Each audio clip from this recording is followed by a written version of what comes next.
number 1 table. We can play right here. Yeah, we'll play here.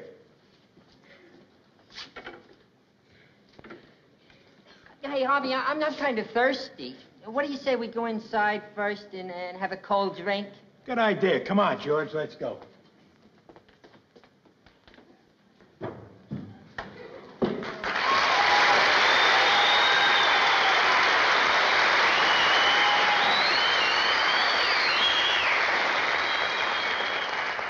All right, Norton, we'll play for the same thing, 25.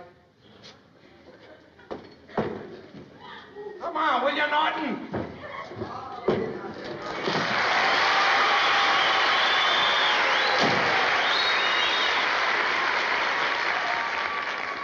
What were you doing out there? I stopped at the egg cream place to get some of these donuts. There. Want one? Big ones. Now, you know I don't want a pretzel. I'm on a diet. Besides, on the way home, we can stop off and get a pizza. All right, I'll break. Wait a minute, I'll get my weapon. Wait, hey, whoa. How come automatically you break? Huh? Well, let me break. It's very simple. I'll tell you why I'm breaking. The last time we played, you broke. Oh, no, you broke. Because we tossed the kern. And whenever you toss the kern for the break, I never win. All right, we'll make it fair and square. I'll toss another kern. Go ahead, you call. How about let me toss? Give me an even chance. I'll toss the kern. All right, you toss it. I'll take heads. Why do you want heads? Let me take heads. Why are you so particular on wanting heads? That has nothing to do with it. You're tossing, so I'm calling, and I want heads. Now, wait a minute. We both want the same thing. I'll play you odds and evens for who gets heads. All right, I'll take evens. You what? I said I'll take evens. How come you want evens so sneaky? Go ahead and break the ball! You are the stupidest man I ever knew.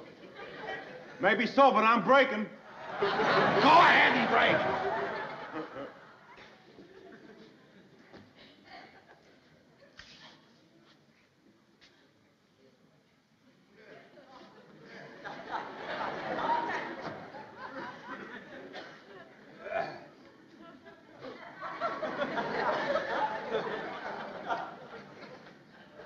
Come on! 65 cents an hour. Here she goes.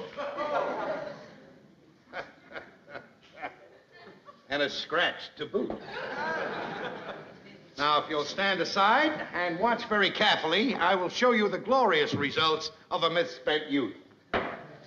I will now play the 14 ball in that furthest corner.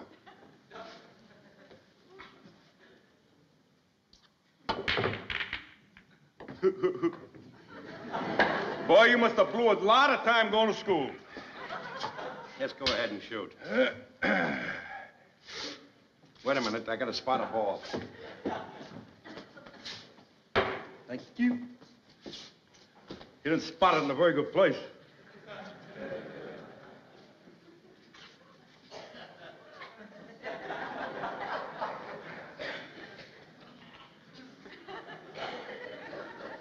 May I ask a question? What are you doing? Just lining them up, that's all. Just lining them up. I think I got them all set now. Would you mind telling me what's gonna happen? Yes, I'll tell you in a minute. Now then. I would like the 8 and the 15 ball into the corner pocket there. But before the 8 ball goes into the corner pocket, it will kiss off the 3 there, causing the 9 ball to drop into this side pocket here. Before the 9 ball drops into that pocket, it'll hit there, karoom off the cushion there, come bouncing into these bunch of balls here, which will cause a chain reaction, making all of the balls go into the corner pockets with the exception of the number 4 ball, which is in up there on my upper left in that corner. Go ahead and shoot.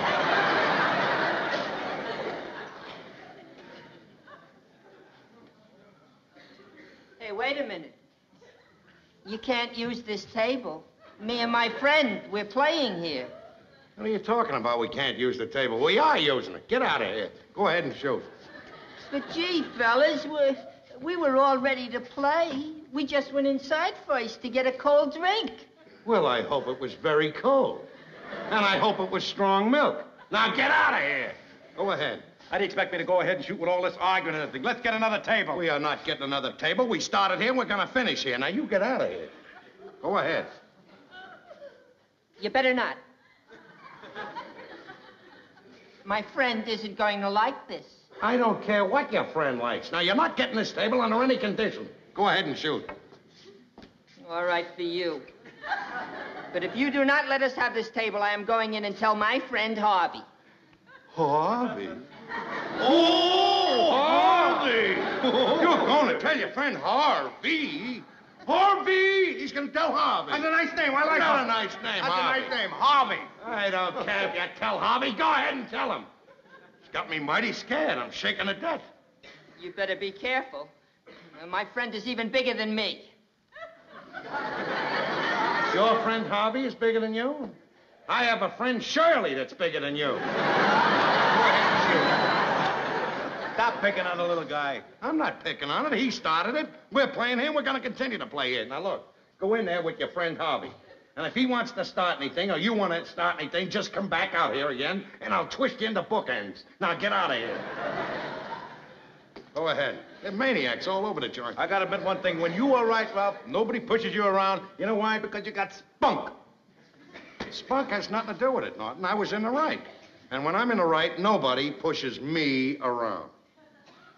I bet that Harvey is burning up in there now. I hope Harvey is burning up, I'll tell you that. I hope he's so burned up that he comes out here and tries to start something. I'll bend him into a pretzel. When I'm in the right, I'm in the right. Nobody pushes me around. Go ahead, pal. There we go.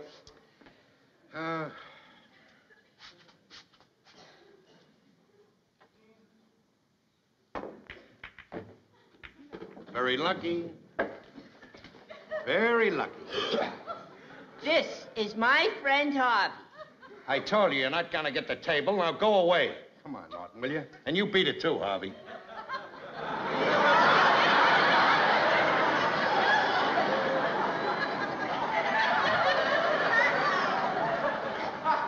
Hey, Ralph, he's even bigger than your friend Shirley. I got an idea those bookends are going to be a little lopsided. What are you talking about? Bookends. He said he was going to twist me and you into bookends. Oh, he did, huh?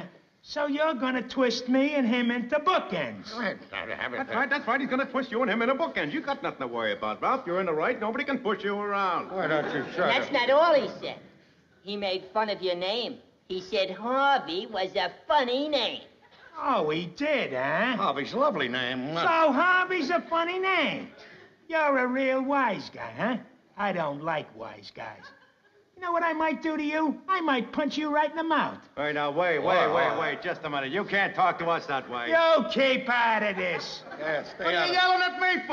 I wasn't the one that said I'd twist you into a pretzel. He did.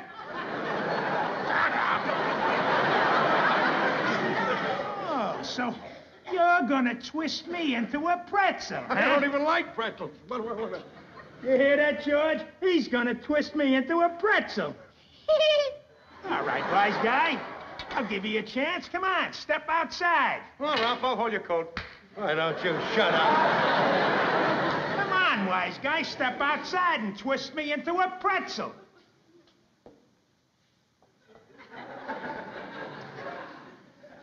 I can't go outside. I have my new suit on. All right, I'll let you get away with it this time, because you're just scared. Yeah, he's just scared. Yeah, rack 'em up. We're gonna use this table, George. Now, let's go, Norton. Hey, just want to tell you one thing, that my friend ain't scared of you. What he said about wearing a new suit is true. He got a brand new suit on. He'll fight you anytime. Will you shut He'll up, be Norton? there. Norton, shut up. So you want to fight me some other time, huh? All right, wise guy. Meet me at 8 o'clock at Kelsey's gym Friday night. Come on. We will be there. Just make sure that you show up. Don't worry, I'll be there. And if you don't show up, I'll come get you. Where do you live? 328 Chauncey Street. All right, don't forget, Friday night, Kelsey's gym. Come on, George, I want to go home and punch the bag a little. Okay, Harvey. And just remember, if you don't show up, I'll come get you.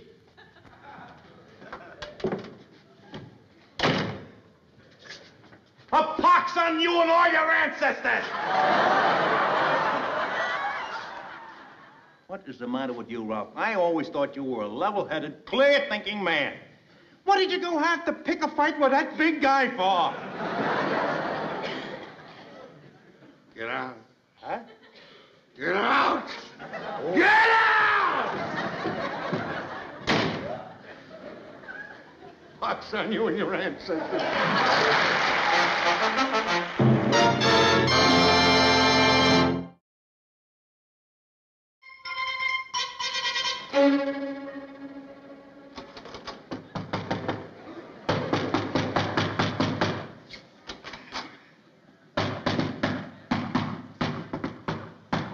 Who is it? It's me, Ralph. It's Martin. Let me in there. Oh, hiya, now. You stay there, Ralphie boy. How do you do, folks? This is Smiling Ed Norton talking to you direct from the training quarters of the Bensonhurst Bomber. Would you like to say a few words to your fans out there, Bomber? Oh, shut up. Boy, I'm telling you, you ought to hear the guys talking out of the pool room. They're all excited about this fight, and they're betting on it and everything. Oh, I'm telling you, it's going to be a beautiful fight. And I got some news for you that'll make you feel pretty proud. Some word came in direct from the candy store a little while ago. Some late money came in backing you and knocked the odds down to 500 to 1. You mean they're betting 500 to 1 that I lose? Lose nothing. They're betting 500 to 1 that you don't even show up. Well, you better grab a piece of that bet, because they're so right. You think I'm going up to that Kelsey's gym, you're crazy. What do you mean you're not going? Just what I said, I'm not going. You gotta go. All the boys are talking about that. They're betting on it and everything, like I said. This is the big thing. Do you realize that they're closing the pool hall tonight just so that all the boys can go over there and watch the fight? This is a big thing in your life, Ralph. You gonna let some of your friends down? Shifty, Red, Nutsy? I don't care about them. Nutsy's going to the fight, Ralph. Nutsy! A guy who hasn't missed a night in the pool room in all his life. Nutsy! He's the guy that went right over to the pool room after his wedding, that the same night. This is a big night. Do you realize they're closing the pool hall in your honor tonight?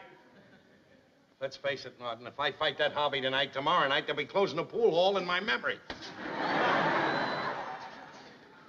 Now, you gotta go, Ralph, because if you don't go, they'll all think you're scared. Wait a minute. How is it that everybody in the neighborhood knows that I'm going to fight this guy? Who started that rumor? Oh, I don't know. Some blabbermouth shot off his mouth. I'll try and find out who it is. You don't have to find out, because I know who the blabbermouth was, pal. You're the blabbermouth.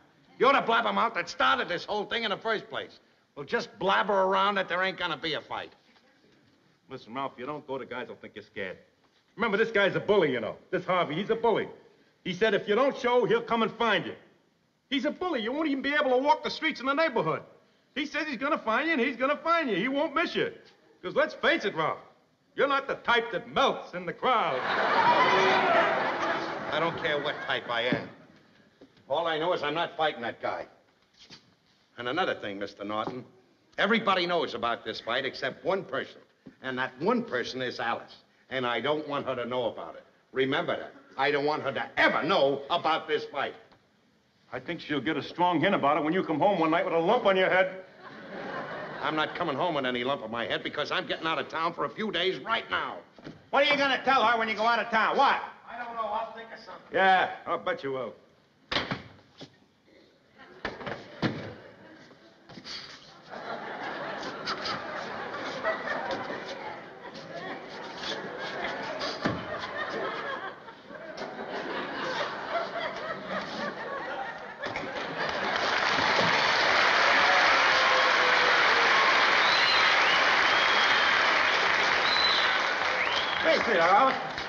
What is that all about? Hey? Oh, nothing. Nothing at all. Nothing. No, nothing. You can pump me all night. You're not going to get a thing out of me, Alice, because I know how to keep a secret. What secret? Uh-oh. Don't get cute now. Don't get cute, Alice, and I can see by the expression on your face you're going to pull some of those trick questions. Well, you're not going to tell a thing out of me, because I know how to keep a secret. Compared to a clam, I am an oyster. Ed, what are you talking about? What am I talking about? Wouldn't you like to know? That's for me to know, and you find out. I'm not going to tell a thing because my lips are sealed. Some guys in the neighborhood will have blabbermouth, but not me. Remember during the war, that expression, the slip of the lip will sink a ship? I never sank one. If I was connected with a Brinks robbery, they wouldn't know today that the money was even missing yet. 'Cause I know how to keep a secret. And Ralph and I got a secret, and we don't want you to find out about it. My lips are sealed, and you will never know our secret. Ralph? What secret has he been keeping from me? Oh, you won't find out, because I'm not going to tell you. See, my lips are sealed. I can't even talk. See? I'm not telling you, no secret. Oh, hi, Alice. I didn't know you was home. Ralph, what's all this about a secret you've been keeping from me? Secret? Don't worry about a thing. Oh, she tried to get it out of me, but I was too clever for her, Ralph. Now, you know me better than that, Alice. You know we never have any secrets with each other. Well, so long. I'm going to be gone for a couple of weeks. Ralph? Yeah? What do you mean you're going to be gone for a couple of weeks? Oh. And where do you think you're going with that suitcase? Didn't I tell you I was going away? Away where? Out of town. Out of town where, Ralph? Now, look, don't treat me like a baby, Alice. If I want to go out of town, I'll go out of town. You don't have to worry about me. I can take care of myself. If you know how to take care of yourself, you wouldn't have to leave town. All right, Ralph. Are you going to tell me? No, I am not going to tell you. No, I am not. And just for that, I ain't even going. There, you satisfied? Now you ruined the wonderful trip I was going on. Boy, oh boy, all I know is, if they ever institute a Nut of the Month Club, I've got a very good idea who's going to be January and February. Well, if you know, don't tell, because a slip of a ship can sink a lip. Oh, why don't you shut up? Listen, Ralph, you just stay right here. I'll fix your supper for you in a minute. But I got to go up to Trixie's first. Well, looks like you're going to have to stick around, Ralph, so... Yeah, you're a big help, Norton. Why don't you let me give you a few printers on boxing? I don't need any printers because I'm not fighting. What do you mean you're not fighting? This guy's a bully, you know. He said he'd come after you if he didn't find you. He's coming right up here, you know. This isn't a game of tag with him. It's not kid stuff. What are you going to do when he comes up here? Well, if he comes up here, I'll fight him. But I ain't going over there to fight him. All right, you'll have to fight him here then. So get up and let me show you a few pointers on boxing. I don't want any pointers. Will you get up there and show me your stance? Get up there. You got to know how to defend yourself. I know how to defend myself. All right. Now, first, show me your boxing stance.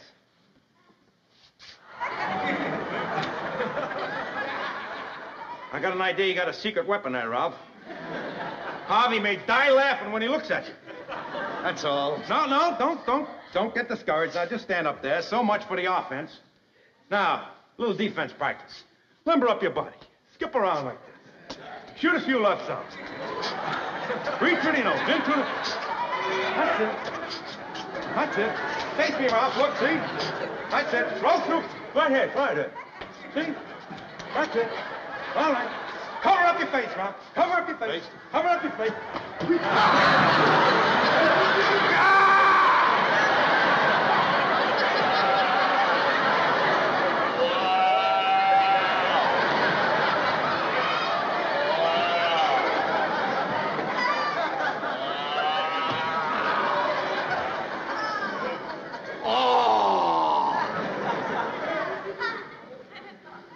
What is the matter with you? What do you tell me to cover up my face and hit me in the stomach for? Well, that'll teach you never to trust anybody in the ring. That's it, I'm through. All right, Ralph, all right. I'll admit, I'll agree, you're not in shape to do a fight with this guy, all right.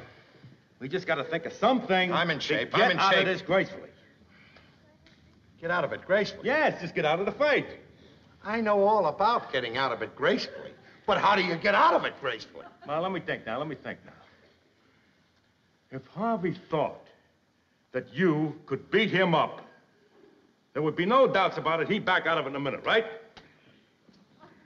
Well, how could I knock out anybody that's bigger than Harvey? Just a minute now, just a minute. The wheels are turning. I know the what your wheels are turning. turning. You think you're going to get somebody bigger than Harvey for me to knock out. Is that right? Just a minute. Yes, that is the general idea. But here's what we do.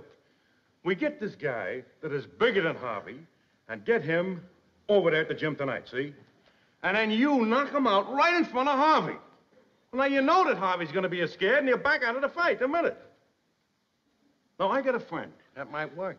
He works in the sewer. He's a giant, a big guy, much bigger than Harvey.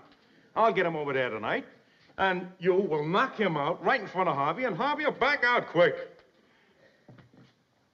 Go It's along? not bad. Go along with the idea? Well, look, maybe Kelsey's gym will be crowded tonight. How am I going to know you're a friend? Oh, that's right. We'll have to have some password. Let me think. Oh, yeah.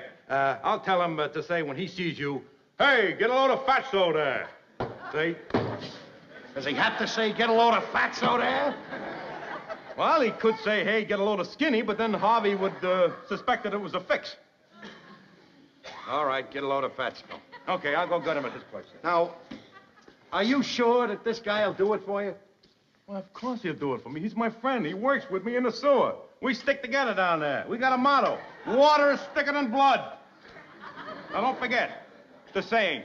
Hello there, fatso. I know. That- Get a load of You see, fatso. all Yes. See you later.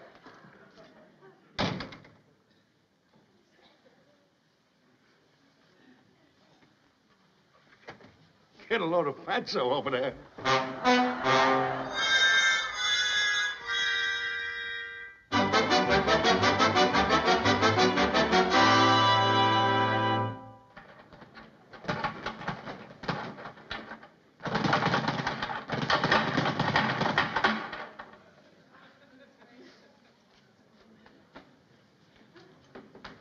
Well, I see you showed up, wise guy. Oh, hello, Harvey. Come on, let's go inside and get started. Oh, I can't go yet. I'm waiting for a friend. You ain't backing out, are you, wise guy? Oh, no. Perish the thought. I'm not backing out. I'm just waiting for a friend who has to show up. Okay, come on, let's get inside. I'll be ready for you in a minute. Don't... Hey, what are you doing? Out of my way, buddy. Hey, get a load of fatso there. Oh, come on, let's get moving. Just a moment. What did you say? I said get a load of fatso there. Want to make something out of it? I certainly do.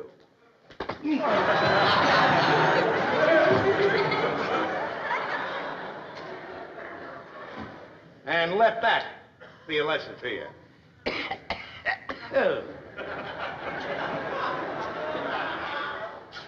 Well, Harv, are you ready? Would you care to step in the other room? Hey, that's quite a punch you got there. Oh, it's really nothing. I hit him with my bad hand. That's why I don't like to fight too much. I usually hurt someone real bad. Sometimes I even hurt myself. Well, what do you say? Shall we step inside? Hey, look, I don't want no trouble with you. That was just one of my jokes. You can take a joke, Ralph. All right, yellow belly. I'll let you off the hook this time, but watch out in the future. Now, beat it. Anything you say, pal, I'll see you around.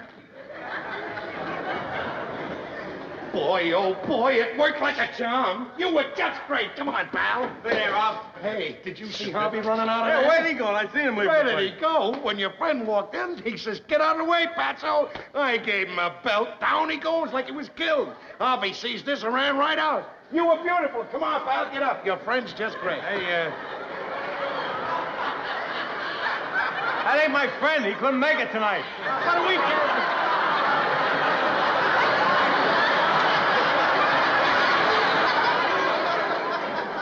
That ain't your friend. No, my friend's sick in bed with a cold. But this guy walked in. He did everything like your friend was supposed to do. Why would he say, hey, Fatso, get out of the way? I don't know, maybe the phrase just fits. Wait a second. If that isn't your friend, then I knocked him out with one punch. I guess you did, Ralph. Run downstairs and have Harvey come back up. I'm ready for Harvey. Hey, Harvey! Hey, Harvey! Come on, go, Harvey!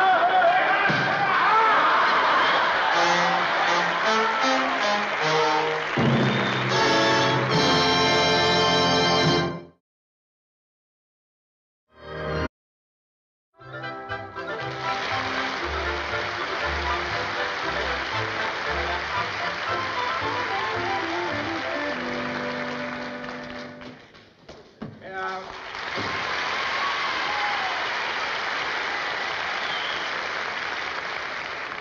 Could I borrow Ralph's big monkey wrench? I'm working on the pipes upstairs, and I ain't got no water. Yeah, Trixie was telling me about that. But I thought the janitor was going to fix the pipes. Janitor fix the pipes, nothing. He don't fix nothing. I'm telling you, I'm getting pretty sick and tired of this, you know. Everybody in the building gets water except us. I know, Ed, and it's no joke. You tell me it's no joke. Boy, I never thought I'd live to see the day when I'd work 8 hours in the sewer and come home and want to see water. Well, I'll see if I can find the wrench for you. Yeah.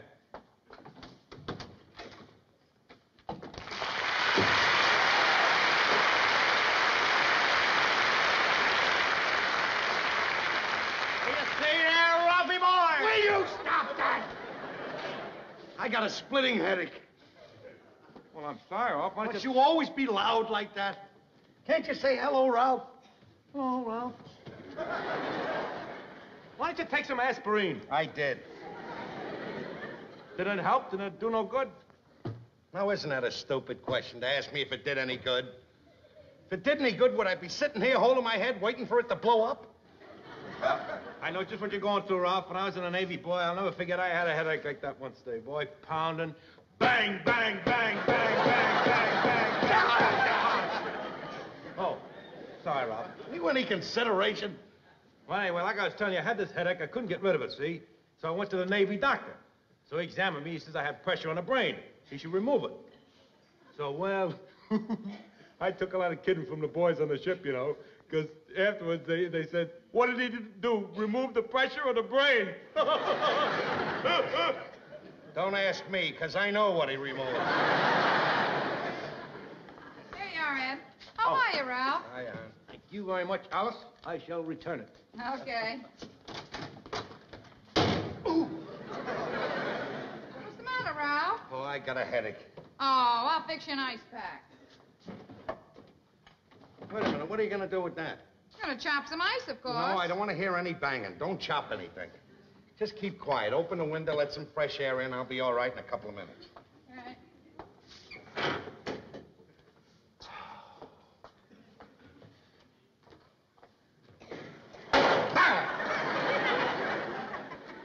What's the matter with you? I told you to tell the janitor to fix that window. I did tell him, Ralph. I told him 100 times. I also told him to fix the bedroom closet and the leaky faucet. Well, that's what you get. That's what you get for treating the janitor in the correct manner. That's my thanks for giving him a Christmas present. I didn't have to do that, you know. I could have smoked that cigar myself. I didn't have to do that. Well, since you're the one that's so good to the janitor, Ralph, why don't you run down and ask him to fix a few things around here? Don't worry, I will. Up to now, I've been a little too lenient. I've only been down there 5 or 6 times this week. But from here on in, he's gonna know that I live in this building.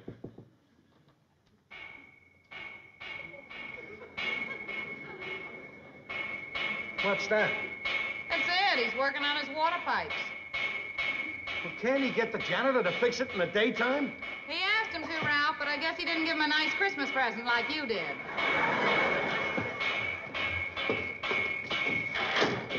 Norton! Norton! What? Will you stop that banging up there? I got a headache.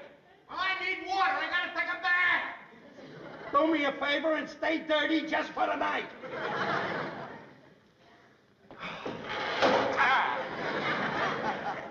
Ralph, it's no good you're going on suffering like this.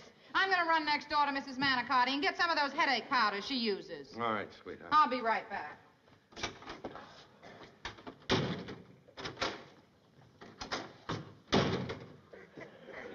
Ralph, Yes? out of consideration for you, I stopped banging on the pipes. But I need some water. Do you mind if I borrow some? Take all you want. Use one of the pots to take it upstairs if you want. No, never mind. I got something to hold it in.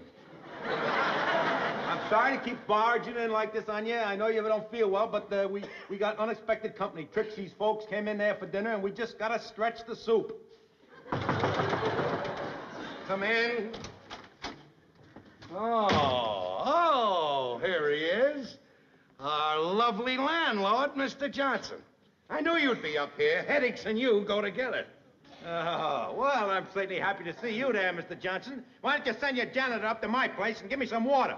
I haven't had any water in so long, I'm beginning to see mirages. Look, you two are pretty good at making complaints, aren't you?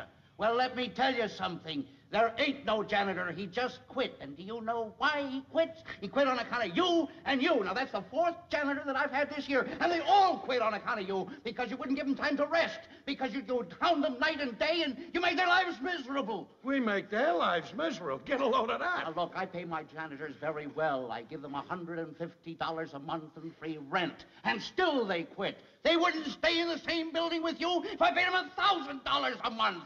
Now, this is the end. Tomorrow morning, I'm going to see my lawyer, and I'm going to get you out of this building. One way or another, I'm going to get you and you out of this building! Now, wait a minute, Mr. Johnson. Don't get upset. I'm sure that I can straighten this... What's going on here? Nothing, sweetheart. Would you step out into the hall with me, Mr. Johnson? I'm sure I can straighten this whole thing out. Ed, Now, look. what's there to straighten out? Johnson straightening out. Oh, I don't know. He's mad. He's mad at Ralph and me. We're too tough on his precious janitors. He's threatening to throw us out of the building or something. I don't know. What? Yeah. Well, let him try. Let him go ahead. Get a lawyer. I don't care. I'll fight fire with fire. I'll get a lawyer. You ever heard of Sam Wiggums? No. Oh, boy. Best lawyer in town. He specializes in those cases, you know, where a landlord threatens to throw out a tenant. Let me see. If I only knew how to get a hold of him. Well, don't you know his office number? I knew his old number. He was evicted last week. Well, everything's fixed. What do you mean everything's fixed? Everything's fixed. Now, look, the tenants in this building have to realize this, that a janitor is a human being. He's got to be treated with respect. He's not a slave, not a horse. He wants things done for you, you got to speak nice to the janitor. And another thing, when the janitor does you a favor, tip him a couple of bucks. Show him that you're on his side. As a matter of fact, I think everybody should chip in around Christmas time and give him sort of a bonus or something. Maybe around Easter time, too. Wait a minute. $150 a month, free rent, tips, Christmas, Easter bonuses. Oh, boy, if the job was that good, I'd take it myself. You're too late. I beat you to it. Wow. I am the new janitor of this building. Have you gone completely out of your mind, Ralph? You've already got a job. So what? Now I'm going to get 2 salaries, and we don't have to pay the rent on this apartment. Ralph, you can't possibly handle all of that. Boy, you've done some crazy things in your time, but this is without a doubt the craziest. Har, har, hardy, har, har. Wait a minute, Ralph. Well, I think your wife speaks words of wisdom.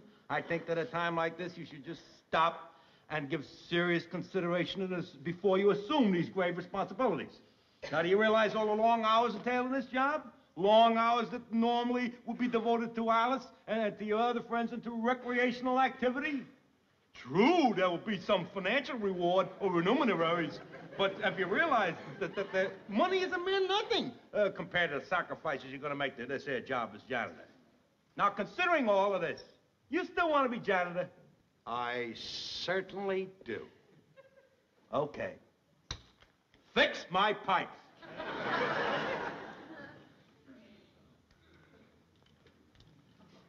Oh, what a...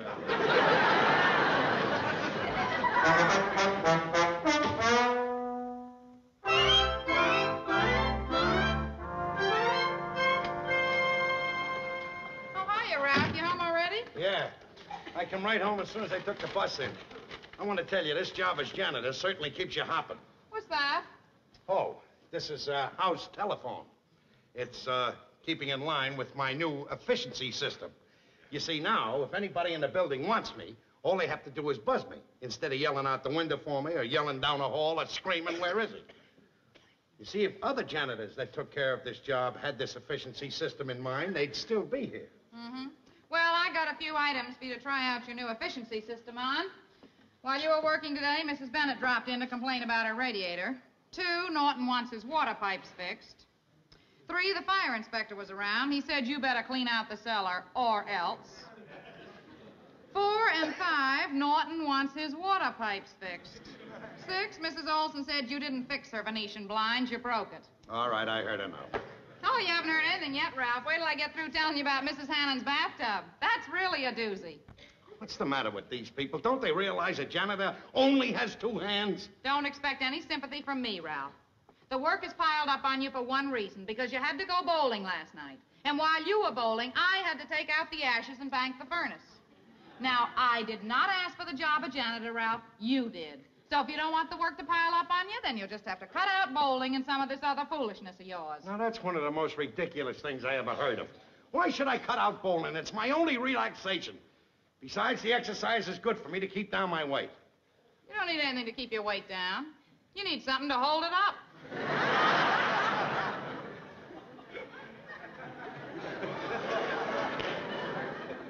Oh, bang, zoom. Get my supper. I'll be very happy to fix it for you, Ralph. If only to prove that somebody in this family can fix something. Well, I guess that does it. Now, I'll tell all the tenants in the building that the house phone is in and they can buzz me. Attention, everyone! Everybody in the building! Hear this? The house phone is in. If you want me, just buzz. You don't have to yell in the hall anymore. It's dusty out in that hall.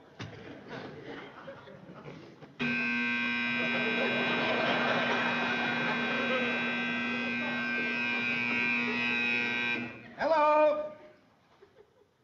Oh, hiya, Mrs. Manicotti. What do you mean I didn't fix your sink? While you were out Sunday, I spent 3 hours fixing your sink. And by the way, you could at least have the courtesy, if you want me to fix your sink, to take the dirty dishes out of it. Huh? Oh. All right. How do you like that? I spent 3 hours Sunday fixing the kitchen sink, and it was the bathroom sink that was stuffed up.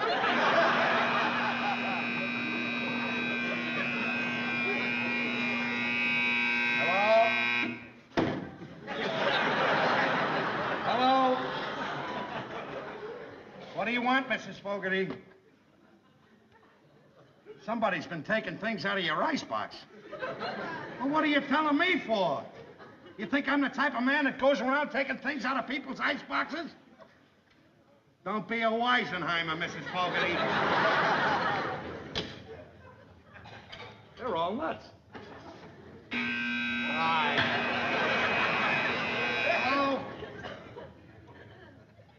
No, Mrs. Schwartz, this is a house phone. You can't get Jersey on it. They're all nuts, Alice. They're all gone. Sorry you took the job, Ralph? No, I'm not sorry. It'll take more than a few complaints to make me quit. What's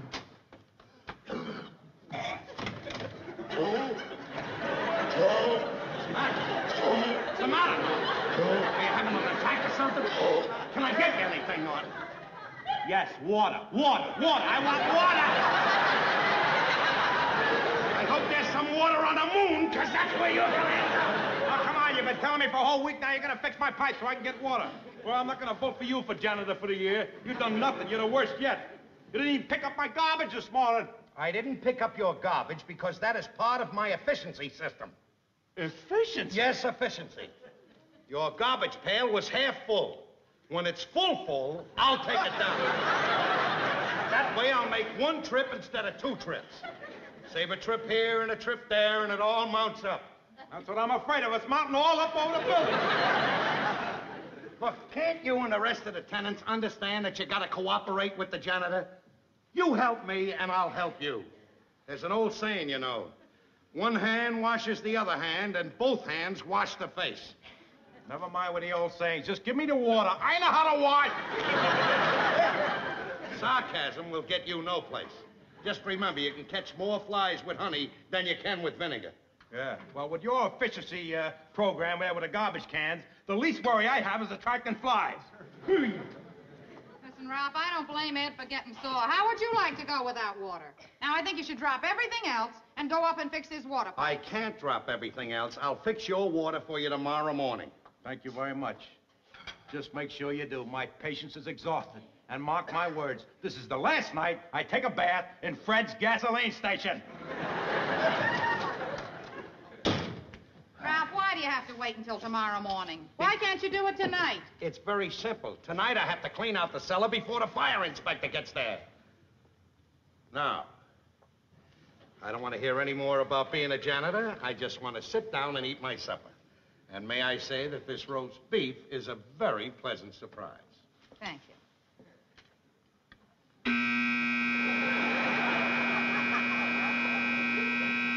I'm not answering. Let them ring and ring and ring, because I'm not answering. But they're playing your song. I don't care whose song they're playing. I'm not answering.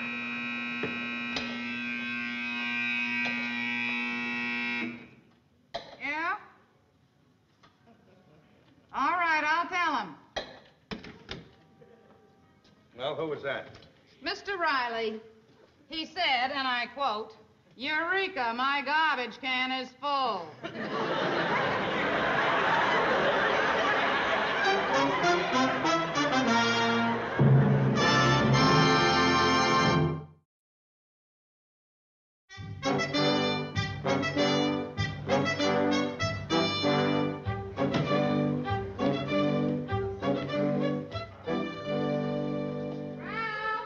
Yes? Are you down there? Yes, I'm down here. You better hurry up, Ralph. It's 7:45. You'll be late for work. I know what time it is. I think I know where the trouble is on account of the water pressure. It's down here. I'll be up in a minute.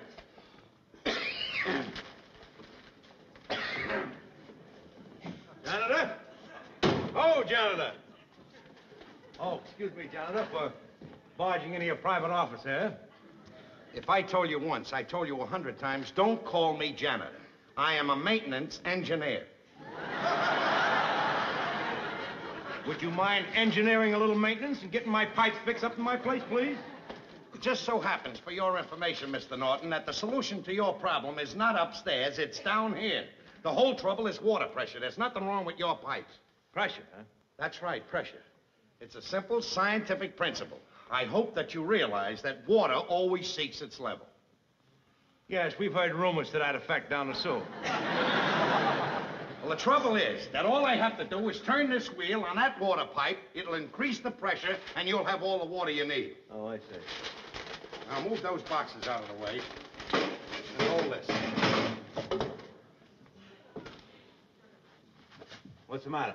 I can't reach it enough to get a good grip on it. Ralph! What? 5 minutes to 8. I know it's 5 minutes to 8. Well, get around a different position at it. Look, you asked me to give you water this morning. I'm going to give you water this morning. And there's more way to skin a cat. If I can't reach it this way, I'll just go around the back and come through there.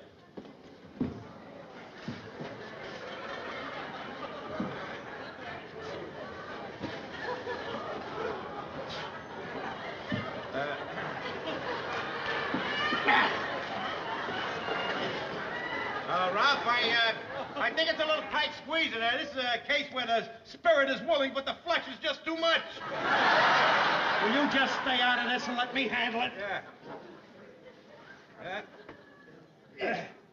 What's the matter? I'm stuck. You're stuck? Wait a minute. Hold everything. I'll give you a little push now. Wait a minute. Just... Stop that!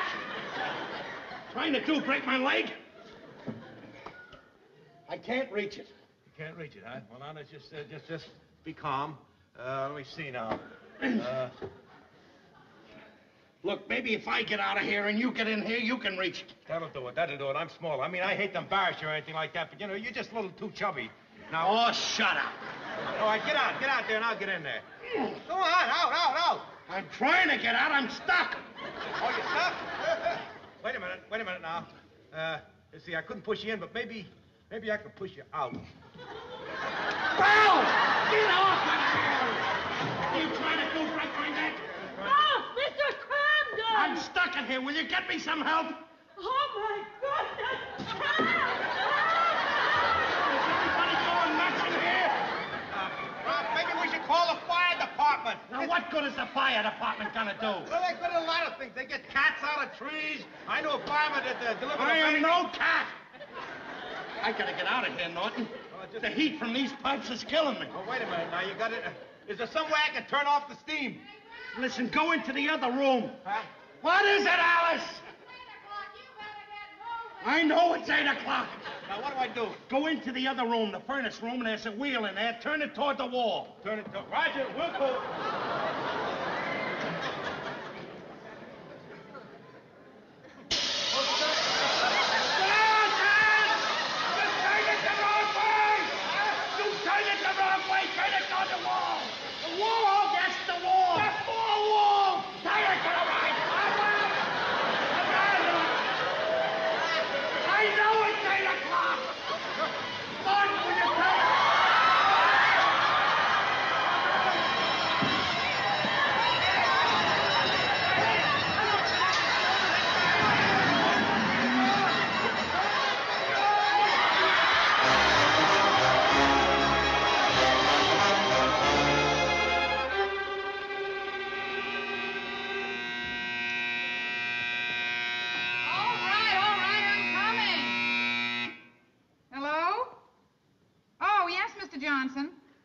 Yes, we did want to see you.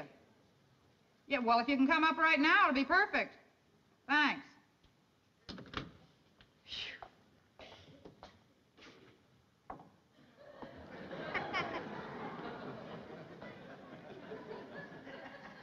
Don't start anything, Alice. Don't start anything or you'll get yours. Who was that? Mr. Johnson. And he is on his way up here, Ralph. Now, when he gets up here, you just tell him that you're quitting. You tell him that you've discovered that you're absolutely incapable of handling this janitor's job. Now, that's exactly what I'm not going to tell him. I'm not incapable of handling this job. I was handling that janitor job just perfect. Then that thing had to happen. And it wasn't my fault, Alice. It wasn't my fault. No. No, it wasn't your fault, Ralph. You were just doing an impersonation of 2 pounds of bologna in a 1-pound bag. Oh, you're a riot, Alice. A regular riot. Come in. Oh. Hello there, Mr. Cramden. I hear you had a little bit of trouble in the cellar this morning.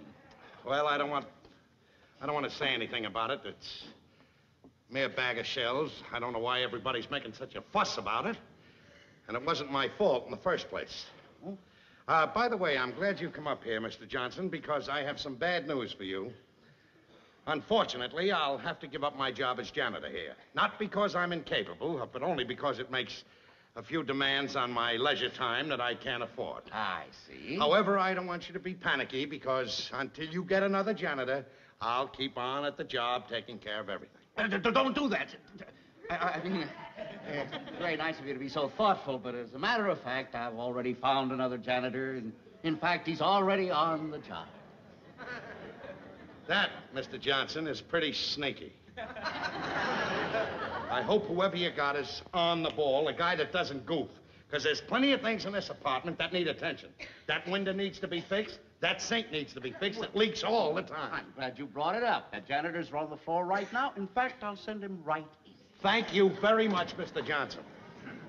Thank heaven that's over with. Isn't it a relief, Ralph, not to have to go to work tonight? And busy yourself around this house? Now you can go bowling with Norton. You won't have a thing in the world to worry about.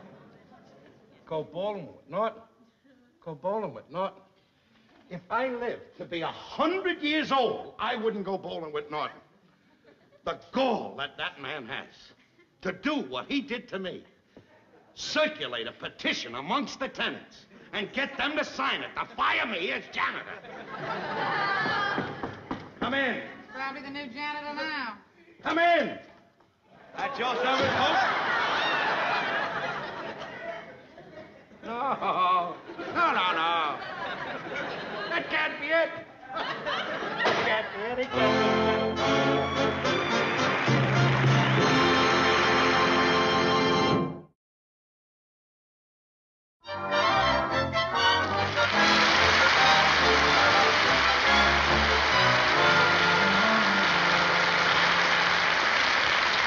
Look, Norton, will you make this quick? I want to go home. I'll make it quick. I just want to go in and say, hey, who was the guy that waved to you in the lobby out there? Oh, that guy. That was Bill Davis. I never did like that guy, ever since I know him. I haven't seen him since we were kids. You don't like him, huh? No, I don't like Well, him. you sure gave him a fast brush. Well, he's one of those loudmouths, you know. Always telling how good he's doing. If he's doing great, he never lets you hear the end of it. And 10 to 1, if he's doing good, he'd get the news to Alice. Alice? Yeah, when we were kids, the both of us courted Alice at the same time. Oh, Well, come on, will you? It's getting late. I want to get home. All right. I just want to go in and see Slugger Simpson. I mean, after all, he was nice enough to give us the tickets to the fight. How would he feel if I didn't go in there and congratulate him? Congratulate him? How can you congratulate a guy that got knocked out in the first round? You wouldn't talk that way if you seen him fight 3 weeks ago down there at Ridgewood. He was fighting McHenry. Oh, boy, he was bobbing and weaving there, giving the old one, too. I'm telling you, he threw so many punches that McHenry thought he was fighting an octopus. Oh, I'm telling you, he was a different man that night. He won, huh? No, but he didn't get knocked out till the second round. Will you please go in? I'll go in there and say hello to him instead of waiting. I'll be right out. All right, make it as short as the fight. All right. Hey, Ralph! Boy, this is luck. After I lost you in the crowd, I figured I'd never see you again. Hiya, Bill. You see, the reason I had to run down here was my friend was anxious to see one of the fighters that was on the card tonight. Well, certainly it's nice seeing you again. Oh, nice to see you, Ralph, after all these years. Tell me, how's Alice? Oh, she's fine, fine. You know, in the old days, if anybody would have said that you and I would be shaking hands and talking friendly, we would have thought they were crazy. Yeah, we had a lot of fights. We Well, certainly... we're grown up now. Yes, sir, we certainly had some buttes. Yes, we had some buttes. What are you laughing at? I was just thinking of the thing I wrote in your autograph book. Boy, you were sore about that. Today, it's something to laugh at. What thing in my autograph book? Some kids are small, some kids are tall. Fatso Cramden is the only kid who walks down the hall, wall to wall.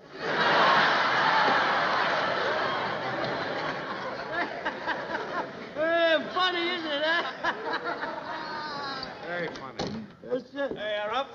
Sorry I wouldn't keep you waiting. Oh, Norton, this is Bill Davis. This is my friend, Ed Norton. Hey, slip me fine so I know you're alive. Glad to know you, glad to know you. Well, how are you doing? Oh, great. Couldn't be better. You know, I moved to Chicago. Got my own manufacturing business. My headquarters in Chicago, my plants are in Akron.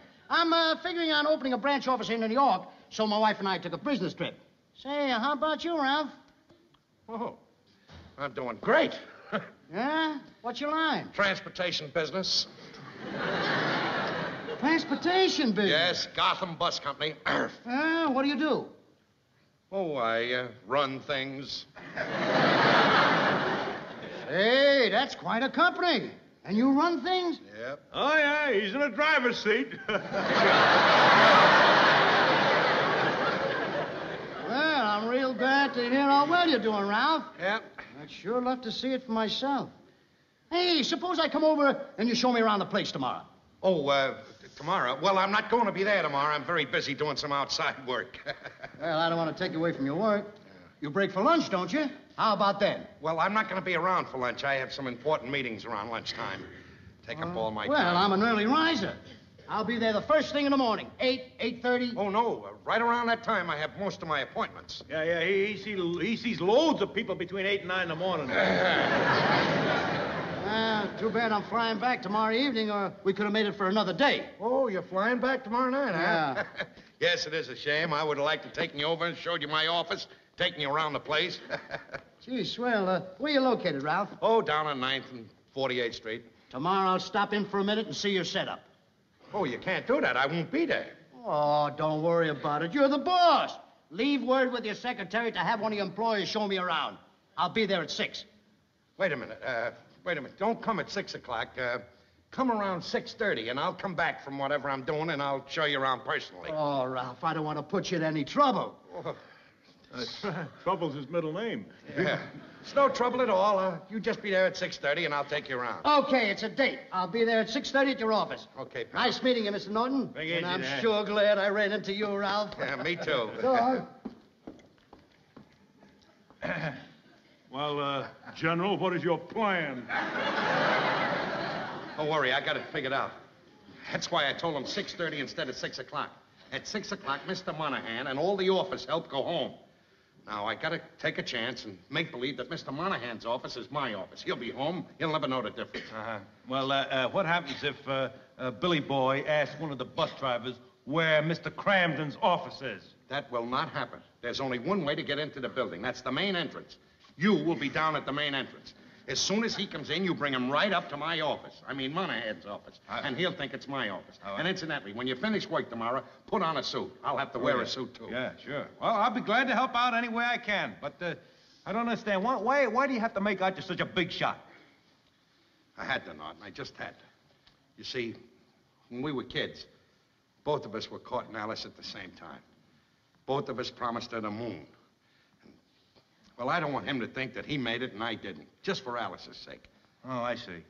You and your pride, you got a nice job, you're happy in your work, and just because he's a rival of yours, you got to be pretending that you're something you ain't. Boy, I'm telling you, I bumped into a guy a couple of months ago that the Trixie was wild about. You know, used to go around together. I didn't put on any airs, you know. When he asked me what I did, I told him I was a sewer worker. I didn't try to make no impression. I didn't care what he thought. What did he do? He was a garbage collector.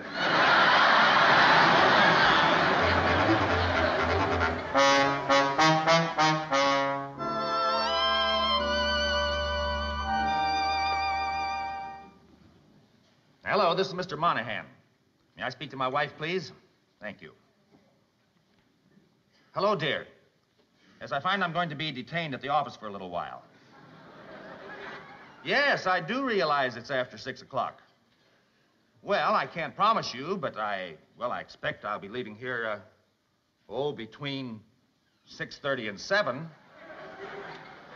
Well, I'm sorry, dear, but I just couldn't help it. All right, dear, then I'll call you when I'm just about ready to leave. Thank you. Bye-bye.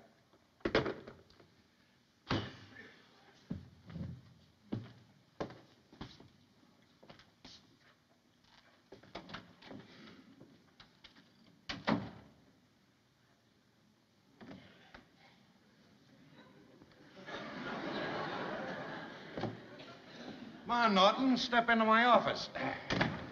Well, there it is. Well, so far your luck is holding out, Ralphie boy. Don't worry, I knew what I was doing. When 6 o'clock comes, boom, home they go. Well, when Davis comes up here, he's got to think that I'm the head of the whole bus company. Yeah. Now listen, RK, now just listen to me for a minute. When I bring him up here, remember, you are the president of the Gotham Bus Company, not a driver. So don't give yourself away by yelling, step to the rear of the office. You know. Just go downstairs and bring him up as soon as he gets here, and I'll be right behind the desk. All right?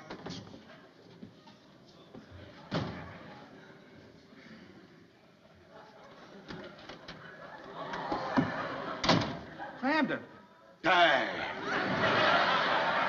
Well, what are you doing here? Well, what are you doing behind my desk? Wait. Listen, come, Cramden, now. What's the explanation for this? Oh, well, you see, I come up to talk to you about a little business, and I was looking at your chair, and I thought I'd sit down and see how it feels to be boss. Well, from now on, let's see if you can possibly avoid playing kowtow to your whimsy. Now, what was it you wanted to see me about? Wanted to see you about. Do you think that you could arrange for a promotion for me to, like, dispatcher or something like that?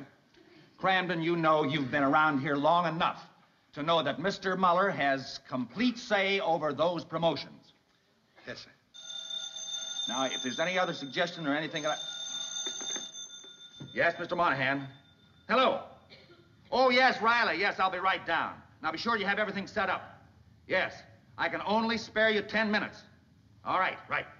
Well, I'm sorry. Well, if there's nothing else, No, there's Cramden. nothing else. Bye. Good night. Night.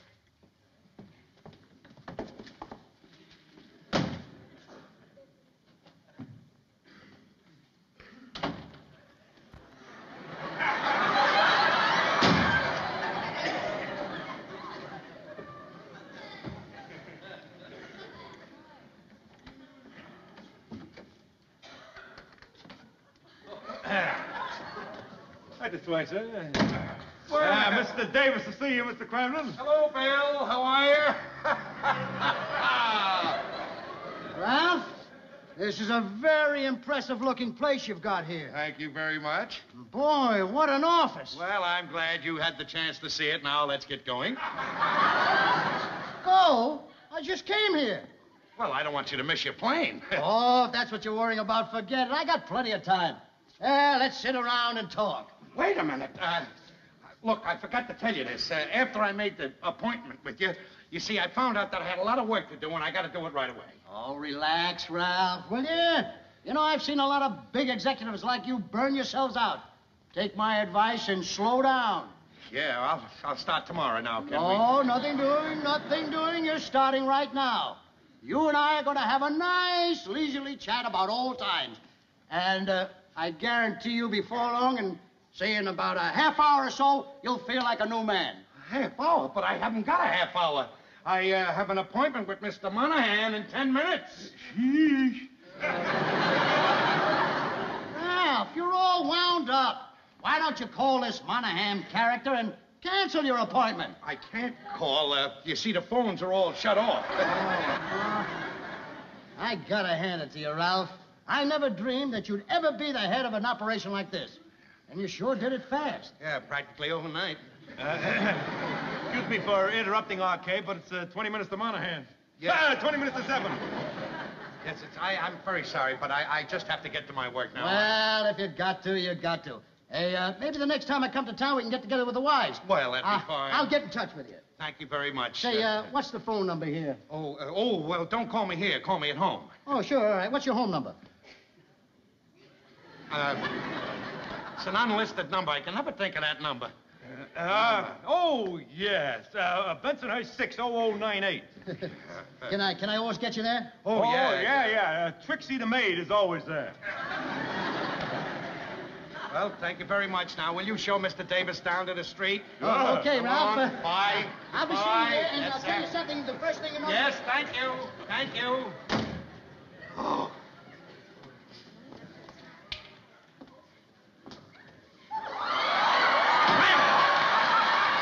What are you doing in here? You're right. You're absolutely right. Muller's the man to tell me about the promotion.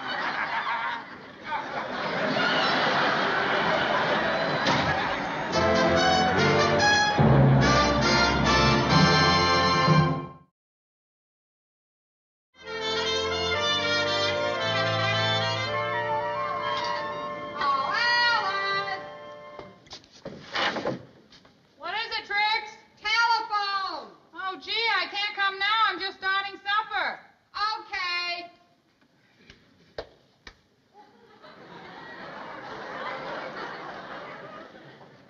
Hello?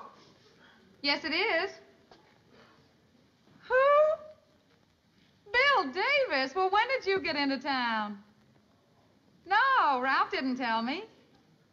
Oh, you saw him again this afternoon? No, he's not home yet. Well, this certainly is a surprise. Well, what are you doing in town? When am I going to get a chance to see you and meet your wife? Oh, well, I'm sorry your flight was canceled, but I'm glad it'll give us a chance to get together. Yeah, you want to come over here? To our house? Well, if you'd rather not, sure. Oh, that'd be wonderful. Yeah, I know Ralph would be delighted, sure. Yeah, that'll give us plenty of time.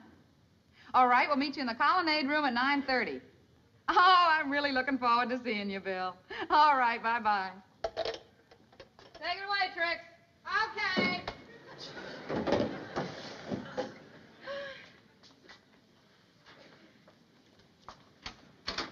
Hi, sweetie. Oh, hiya, Ralph. I just talked to Bill Davis. You talked to who?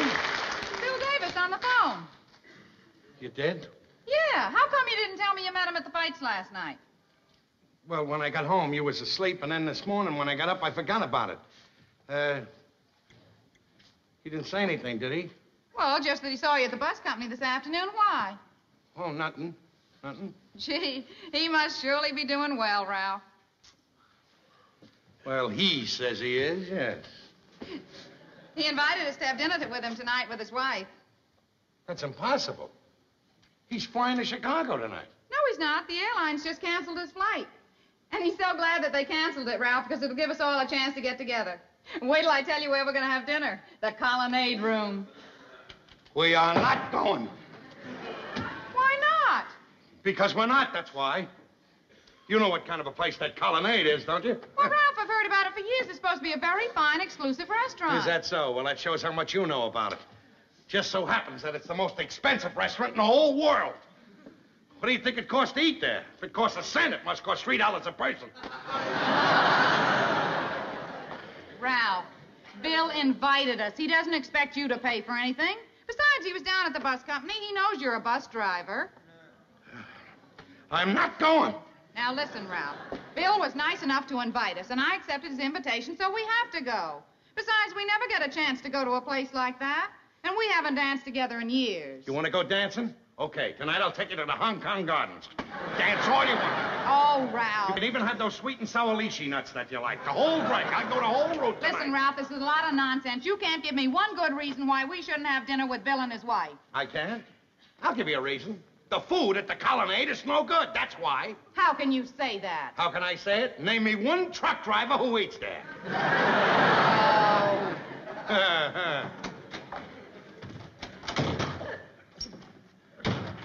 Well, how about a little game of pool tonight, okay? A little game of pool. That is, if you're Norton, not I'm tied in. up at a board of directors meeting. I'm dire trouble, Norton.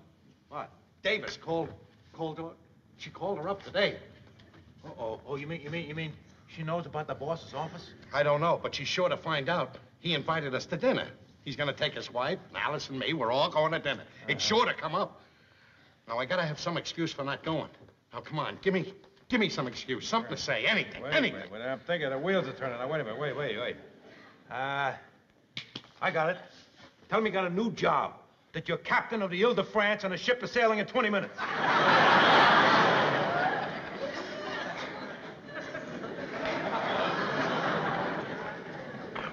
What good is that gonna do? Will you ask for anything if that isn't anything? I don't know what is. Anybody to ask you for an idea must be an idiot. Come on, Norton, give me an idea. Wait a minute. Will you stop getting in such a stew? Don't worry about it. When you're together, don't talk about business. Get off the subject. Talk about something else. Don't talk about business. That's right. He told me I shouldn't talk about business. I should forget business and relax. I'll burn myself out. That's it. Well, every time he starts to talk about business, I'll remind him that we're out on pleasure and I don't want to talk about business. Good. Certainly glad I thought of that. All right. Now, listen, let this be a lesson to you. I mean, all the time when you start to show off, it gets bigger and bigger, it grows and grows like a chain reaction. I mean, you got out of it easy this time, but you may not be so lucky next time. I know it, Norton, I know. Me and my silly pride. I promise you this, Norton. I'm gonna learn. I'm gonna learn from here on in how to swallow my pride. Well, that ought not to be too hard. You've learned how to swallow everything else. Get out!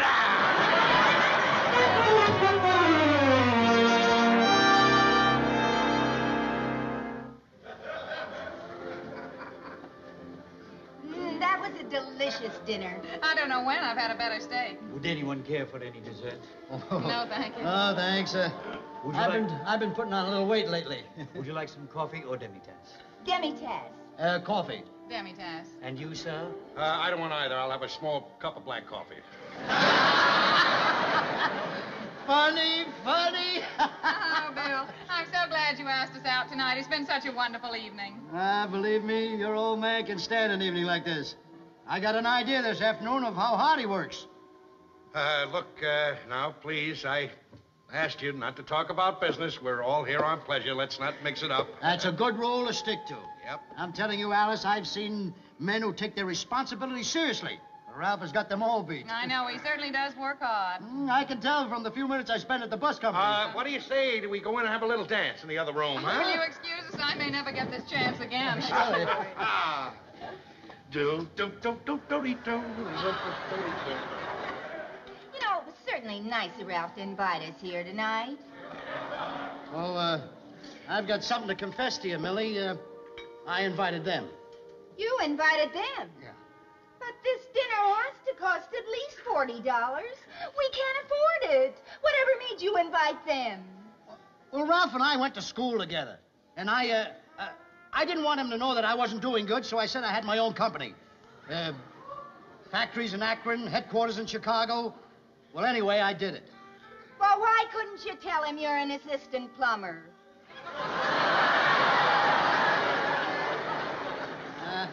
I guess it was my foolish pride. Oh, Bill. Now what are you going to do when the check comes? Look, Ralph is the head of a bus company. This is his town. He's not going to let me pay the check. Well, I don't know. Listen to me, will you, Millie? A big shot like him has probably got a charge account in every one of these restaurants. Oh, I feel terrible about this. Well, look, I'll tell you what you do. Now, the only thing to do is make a gesture like you want to pay the bill. All right, honey, I will. I'll ask for the check like I want to pay for it. But believe me, after seeing the place he runs, I'm sure money means nothing to Ralph. Now, listen, I don't ever want you to do anything like this again. Yeah, I promise. Toot-toot-toot-toot-toot. I can do those foxtrots, but when it gets to mambo music or samba music, I'm out. Oh, Mamba Samba. Yeah. Well, come on. Bill, that's for us. Yeah, oh, excuse us. Waiter, bring me the check. Very good. Aren't they a nice couple, Ralph? Yeah, they certainly are. I gotta admit, success certainly didn't spoil him. No, and you know what's so wonderful? Is that seeing a successful person stay so plain and unaffected. You know, tonight's going to cost him a pretty penny, Ralph. Well, what does he care? He's loaded. He don't care. You Well- know, a guy like him, an executive, they can charge all of this stuff off, on entertainment or something. Yeah. The government allows them that. But, Ralph, the next time they come to town, we got to have them out to the house. Oh, no. I mean, who knows when they'll come out this way again. I'll tell you what I'll do. Just as sort of a nice gesture, I'll make believe I want to pay the bill. Oh, Ralph. It's nothing. I'll just say, please, let me pay the bill. I'll feel better that way. Oh, no, Ralph. Don't worry about it. Oh, it's tough to mummer on a full stomach. Yes, it certainly is. You know, when I first met Bill, he wouldn't sit out one dance. Oh, the check, I'll take it. Now, wait a minute, Bill. I insist that I pay the check. Okay, Ralph.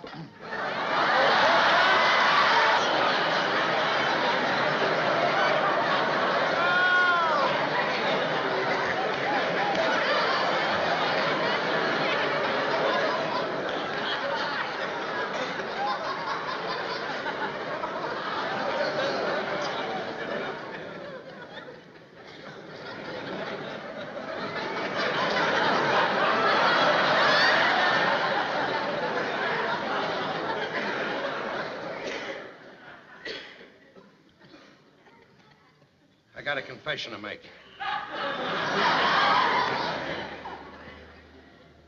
My wife, Alice, has told me this once. She's told me 1,000 times. That I shouldn't try to be somebody I'm not.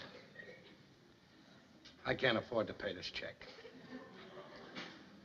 I'm not the boss of the Gotham Bus Company. I'm just a bus driver. That office I had you in today belongs to Monahan. He's my boss. Sorry. Just another case of my silly pride. Oh, Ralph, you couldn't have done a thing like that. I don't know what to say. Bill, you better say something. Oh, Ralph, I haven't got any company in Chicago. I'm an assistant plumber.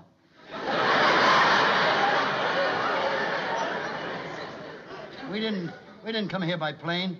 We came by bus. I can't afford to pay the check either.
Or will you throw a card while you're still young?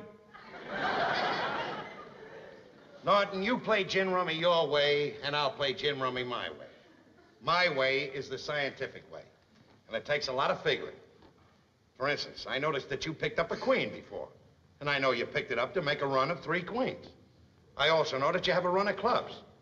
I also noticed that you threw away 2 7s. Therefore, you couldn't possibly use the card that I'm about to throw down, which is a 7 of spades. That's scientific figuring. That's 7-Eleven gin.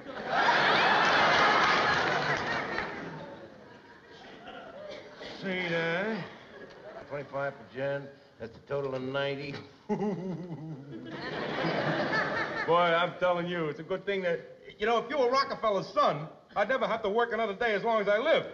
What a trouncing. 28,000 pints. Boy, that wasn't a blitz. That was a blouse. You owe me 14 cents. I don't owe you anything yet. We haven't finished playing. Now, let's get on with the next hand. No, I don't want it. What do you mean you don't want it? I can't. We got plenty of time. The girls won't be home for another hour. Well, I can't. I can't concentrate on the game. I got something on my mind. Now, what could you possibly have on your mind? Well, you know, that promotion that was due me in the sewer? I think they're gonna give it to Cassidy. Well, how can they give it to Cassidy? He's only been with the sewer company for about a year. Why should they give it to him instead of you? Well, I think it's politics. You know, he got pretty close to the big shots downtown. He's only been with the company for a year. How could he get close to the big shots? Well, don't forget, for the last 6 months, he's been working on a sewer right underneath City Hall. You're just looking for an excuse, Norton. You could get that promotion if you wanted it. All you have to do is go in and sell yourself to them.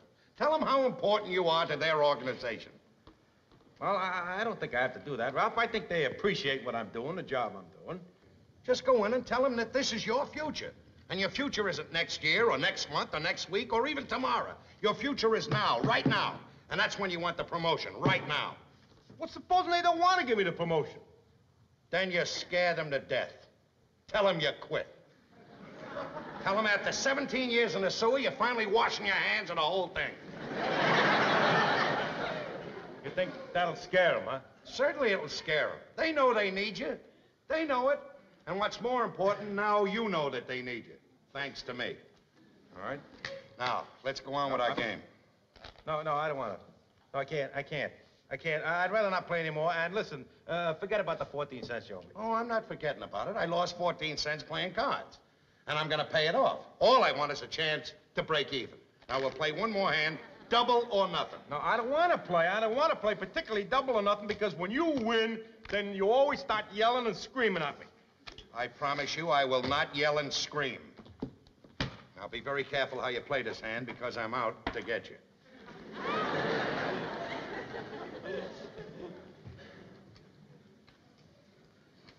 It's your pick.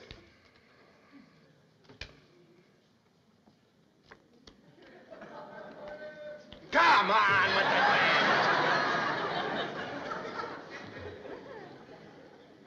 Gin!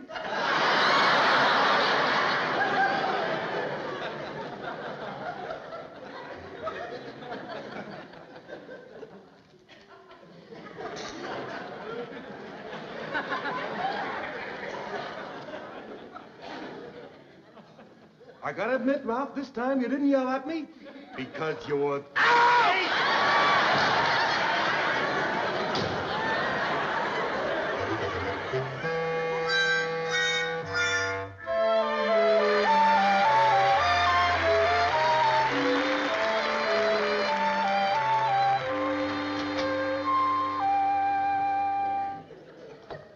Oh, hi, Ed. Ralph home yet? No, not yet, Ed. You had your supper already? No. I haven't even been upstairs. Is there something bothering you, Ed? No. What, me? No. What, bothering me? No. Well, I got some delicious goulash. How about trying some? No, thank you. I don't feel like eating. You don't feel like eating now. I know there's something bothering you. All right, Ed, now come on, out with it. Something go wrong at work today? Well, Now that you asked, yes, I guess so. I guess you'd call it that. I had words with my boss, Jim McKeever. Oh, well, those things happen to anyone. Yeah, but not this way. It don't happen to anyone this way. After what he told me, I find it impossible to work one more day for him in the sewer. Well, what'd he tell you? You're fired.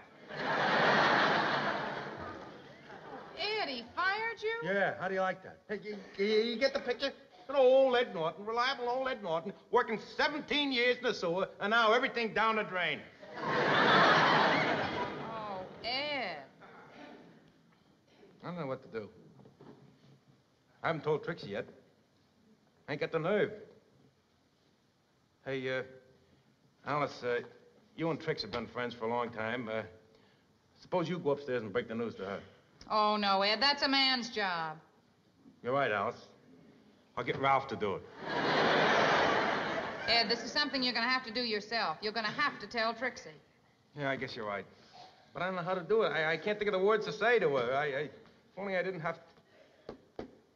Hey, how about this? Maybe if I could tell her that we went broke, that the sewer went bankrupt. No, Ed, there is no way of getting out of this. You have got to go upstairs and tell Trixie. Well, guess you're right, Alice. Gotta face the music, fight fire with fire. I like to say in a trade, Cess la Gary.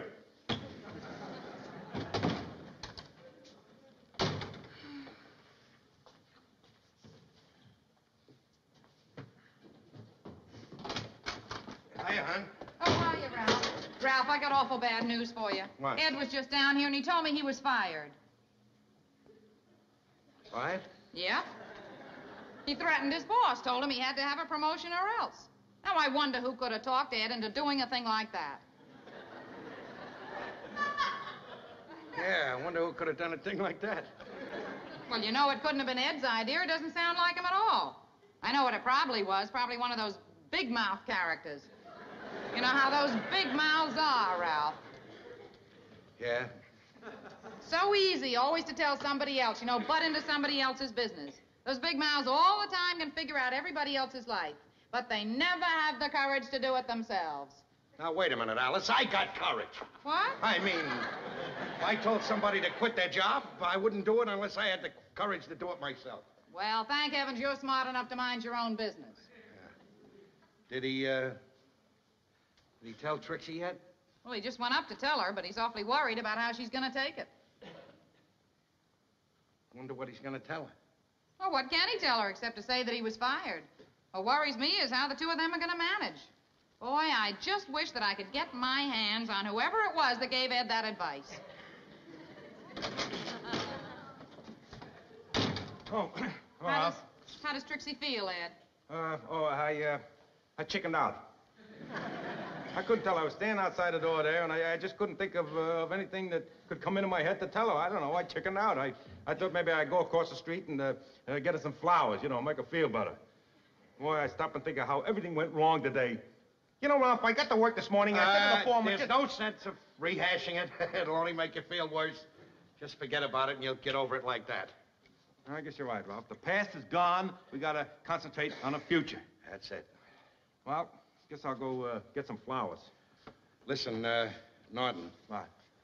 If you ever should be short of money or anything, you know, just have to ask me. Oh, thank you, Ralph. No, I got a couple of bucks. Well, if there's anything you want, you know where I am. Okay. Sweet kids. Oh, Ralph, I'm glad you're such a good friend to Ed. He and Trixie really need you now. We're going to have to do everything we can for him, Ralph. Yeah. Anything they want. Oh, almost forgot. I came down to tell you something I almost forgot to tell you. I just don't want you to feel sorry about me losing my job on account of you giving me the advice. All I'm trying to tell you is that it was good advice, and I'm sorry that things turned out the way they did. Well, I'll get the flowers.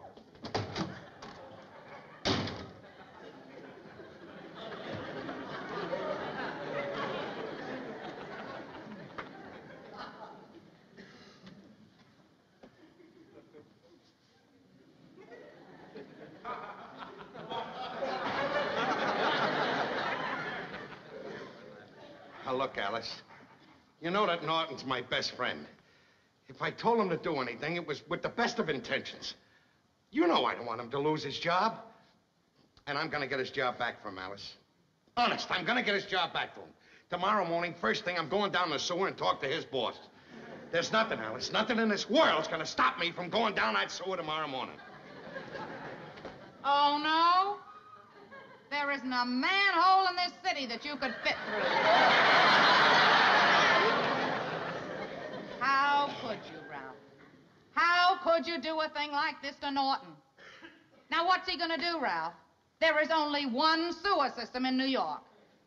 Now, it's up to you to help him. Well, I'd asked down at the bus company if there was a job down there for him, but they're not taking anybody on. I just hope he's not out of work any length of time, Ralph, because it's going to be awfully rough on the two of them. Well, look, we'll just have to take care of them, that's all. Whatever is ours is theirs from now on in. You're so right. We're going to have to do everything we possibly can to help him. Alice! Ralph!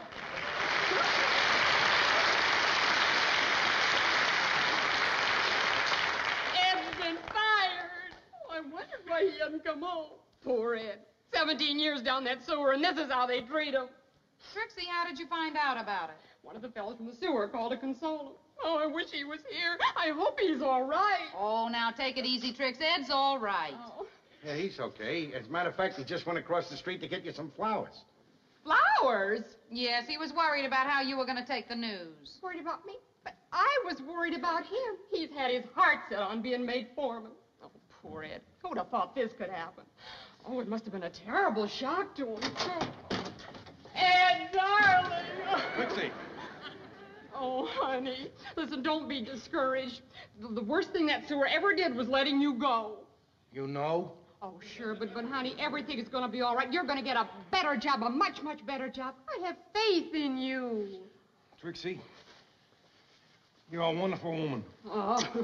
You sure you're not angry for me losing my job or anything? No, of course not. You're positive? Positive.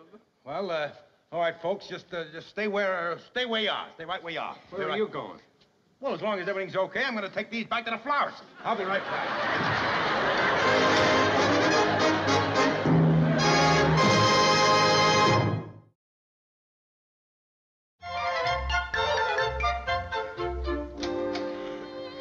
Hi, Alice. Oh, hi, Trix.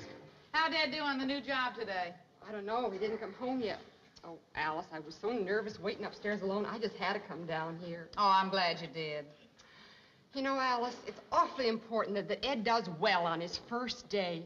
After all, he's been through these past 2 weeks without work. He needs a lift. Oh, Trixie, don't you worry about Ed. He'll make a fine salesman.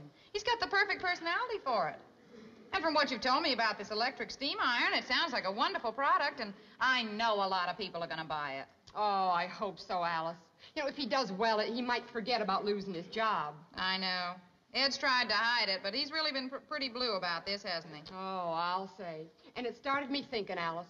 You can take the man out of the sewer, but you can't take the sewer out of the man. Trix, you sure you don't want to stay for supper? I got a nice thick steak. Alice, do you realize we've eaten down here every night for the past 2 weeks? Oh, well, so what? It's just as easy to cook for 4 as it is for 2. Thanks anyway, but we're going to my mother's. Well, don't you ever get the crazy idea that you two are imposing on us. Say, you got any vinegar upstairs? No, I haven't.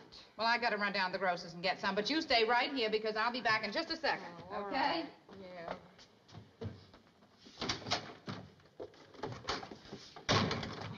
Hi, Trix. I was looking for you. You weren't upstairs, so I figured you'd be down here. Say, Ed, how'd the new job go today? Oh, fine. Fine. Oh, good. I'll be right back, and then I want to hear all about it. All right. Ed, dear, did it really go fine? It was a dark, dark day. Let me tell you, selling from door to door is no way to get rich. I walked my feet off. I called on 137 prospects. I made 1 sale. Out of all those people, you only sold 1 iron? 1 iron, 1 iron. That was my last stop. Oh, but Ed, that's very encouraging if you sold your last customer. Maybe after talking to all those people, you finally hit on the right approach. Can you remember what you said to the customer who bought the iron? Sure, I can remember. I said, Mama, you just gotta buy this iron from me. Oh. sold an iron to my mother. Not your mother, my mother. Tomorrow's your mother. And the outlook ain't very bright because the day after tomorrow we run out of mothers. Maybe you could try some other kind of work. Other kind of work? Look, let's face it. Let's face it now. I mean, there's not many jobs that I can step into. A sewer worker is like a brain surgeon. We're both specialists. Well, let's hope tomorrow will be better. I hope so. What's for supper? Oh, we're not eating here. We're going to my folks. Oh, we are? Good. Yeah. I'm glad to hear that. I'm getting very self-conscious about eating here, about mooching off by Ralph and Alice. Oh, it's been bothering me, too. Ralph and Alice have been just wonderful, but after all, there's a limit. You know what Alice said to me today? What? She said that if your job doesn't work out, we're to move in down here with them, and they won't take no for an answer. Oh, huh? Hey, you know what? I was just thinking. If they thought maybe that I was doing very good, you know, and that the future looked very rosy and bright, they wouldn't worry, would they? No. So why do I have to tell them that I'm not selling any irons? The business is lousy. I'll tell them that I'm doing great. I'm doing a wonderful job. Hey, good idea. After all, we're not their responsibility, and we'll manage to get through this somehow. We Ed. certainly will. We'll show them. Oh, hi. Oh, hi, Hi there, Ralph. Ralph. Where's Alice? Oh, she just ran down to the grocery store. Well, pal, I have my fingers crossed. How did you do on your first day as a salesman? Just great. Yeah? Jim Dandy. I want you to know I sold a lot of irons. I made $40 commission. Ha, ha, ha. $40? Yes, sir, boy. $40. I was selling irons like hotcakes. I stopped at 2 o'clock in the afternoon because I didn't want to push myself into a higher tax bracket. $40 in one day? Yeah, isn't that wonderful, Ralph? Now, you and Alice won't have to worry about us anymore. That's right, Ralph. I just want to thank you at this time for all that you and Alice have done because I appreciate it. $40? Ralph, Ed and I have to go. We're due at my mother's for supper. Wait a minute. Look, Norton, do you think they could use any other salesman down at this iron place? Well, at the time, they were all filled up. I don't think that... Well, look, you know them. Couldn't you go in and recommend them? You know, tell them what a great salesman I am. Well, Ralph, Ed can't go recommending people. He just got started himself, you know. Yeah, I just got started my first day in a job, you know. Besides, you got a very good job. You're happy in their work. They like you and everything. Don't quit. Stay with it. Yeah, but $40 a day. Look, it just takes a little knack to be a salesman. I mean, some guys have got it, and some guys don't. Now, I just happen to be one of the guys that has it. See? You understand? I see. You understand, Pat? Oh, I understand. Yeah. I understand perfectly. Yeah. Okay. See ya. Bye, Ralph.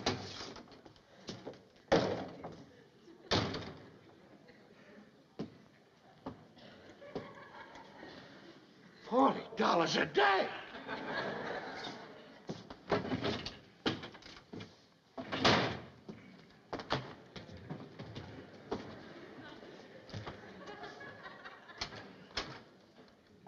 Oh, hiya, Ralph. Yeah. Listen, we had veal chops last night, didn't we? Yeah, And the night before that, we had meatloaf, right? I think so. Why? I'm just making out Norton's bill, that's all. He's going to pay for every meal he's had down there. Ralph, have you lost your mind? No, I haven't lost my mind. He can afford it. He made $40 today. $40, that's wonderful. But, Ralph, it's ridiculous to charge them for the meals they ate. We did that because they're our friends. Because they're our friends. Would a friend treat anybody like he treated me? Would he? And after what I did for him? What did you do for him? Oh, so you're forgetting too, huh? I'm the one that got him fired in the sewer. He couldn't have taken that other job if it wasn't for me. Friendship. Oh. Do you know what he tried to do to me just now? I said to him, look, Norton, you're making $40 a day. Is there any possible way you could recommend me to become a salesman over there? He says, well, Ralph, he said, I would, but some people have it and some people don't. In other words, that I wasn't as good a salesman as he is. Well, let me tell you something. Can you imagine how much money I can make if that nut can make $40 before lunch? I don't know how much a nut like you could make, Ralph. But you're not going to risk losing your job to find out. What do you mean, risk losing my job? I'll do it in my spare time at nights. You do it in your spare time at nights, Ralph, or days off, or anything like that. You'll be too tired to drive a bus. You'll lose your job. I won't lose my job. This isn't risky at all. Imagine that. $40 a day. All right, Ralph, but you're no salesman. What do you mean I'm no salesman? I'll have you know, when I was 6 years old, I sold more lemonade in front of my house than any kid on the block. All right, Ralph, then I'll compromise with you. You stay with the bus company, and the next hot day we have, I'll make you a great big pitcher of lemonade, and you can stand out front and sell it.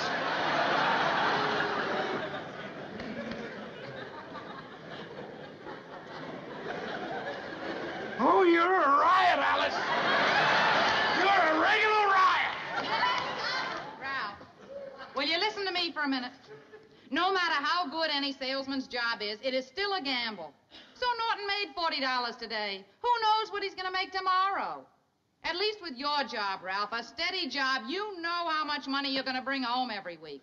Furthermore, you got a pension, Ralph, and it guarantees your security. Your boss likes you, you're due for a raise and a promotion. Now, when you get that, your job is going to be much better than Norton's. Wait a minute. Wait a minute. You're right. For the first time since I know you, I agree 100% with you. And I know how to get that promotion and raise right away. I don't understand. It's called the old squeeze play. Do you know what that is? Let me explain it to you. Very simple. Tomorrow morning, I get up bright and early, and I go right down to the Spiffy Iron Company. And I make sure that I can get a job there. As soon as I'm sure of that, I go right over to see Mr. Marshall, my boss. And I tell Mr. Marshall that I have this other offer, and that it offers me $40, maybe $50 a day. Therefore, I'll have to leave the bus company. Otherwise, he'll have to give me my promotion and raise. And that's what you call the squeeze play. You know he's not going to get rid of me. It's not going to work, Ralph. What do you mean it's not going to work? I'm going to squeeze Mr. Marshall. He's in no position to squeeze me. Of course not. He couldn't even get his arms around you.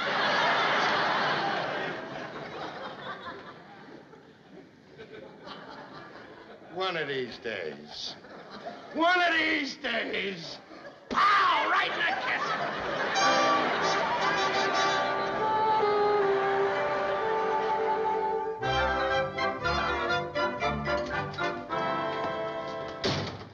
Oh, Ralph, I've been worrying about you Wait a all minute. day. I got a surprise for you. I have it right here. Ralph, please tell me what happened. I've been so worried. It's nothing to worry about. I pulled a squeeze play. First thing I did was go down to the Spiffy Company, make sure that I had the job. Then I went over to Mr. Marshall and laid my cards on the table. I said either I get my promotion and raise immediately, or I take the other offer. He said to me, Ralph, we think very highly of you here at the company. You're one of our most honored employees. However, the raise and the promotion are out of the question. Then I pulled a squeeze on him. Ralph. I said, if you think that much of me, I certainly wouldn't quit this job for any other job. Oh. So I'm back at the bus company.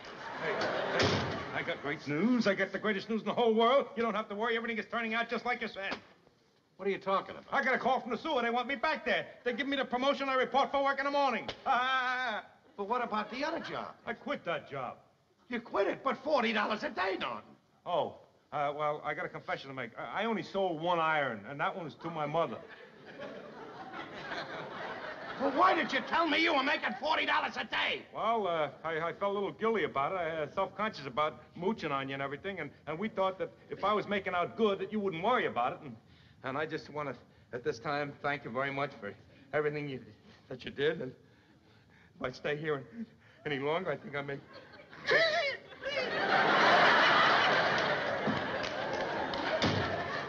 There's the man that can't do it out down in the sewer. Ralph, what's in the box? Oh, the surprise. When I went over for the job at the Spiffy Company, well, I ran into one of the salesmen. He sold me an iron. Isn't that a beauty? Well, you see it work. This is going to make your job a lot easier, Alice. Now, as soon as this thing heats up,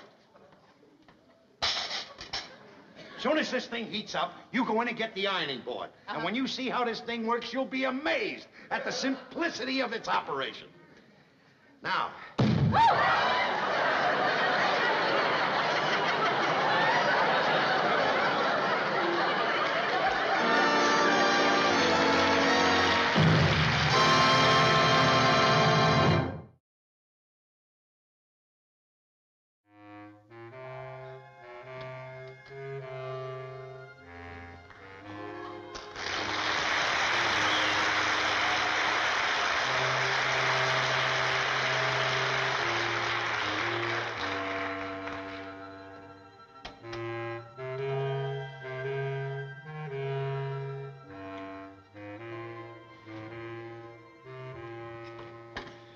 Ralph.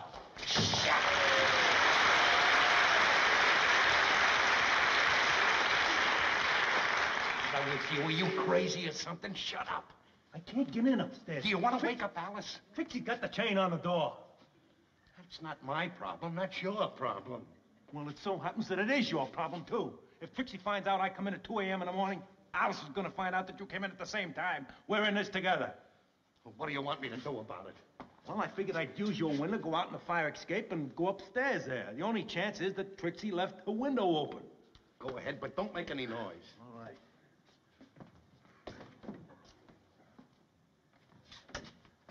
Shh. The latch is stuck. Let me open it. Be careful when you open that. I knew a guy once got his finger caught in a latch and it hurt like anything. Just... You let me handle it.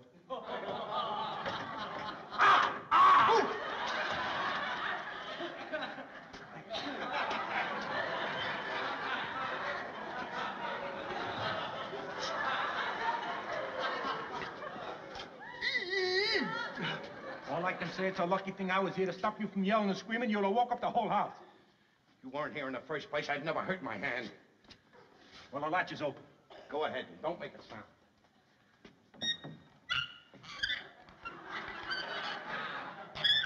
Must be walked.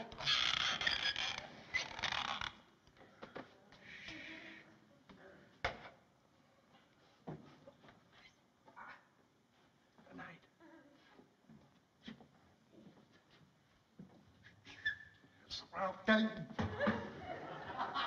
What do you want? Wear your rubbers tomorrow morning. Looks like rain.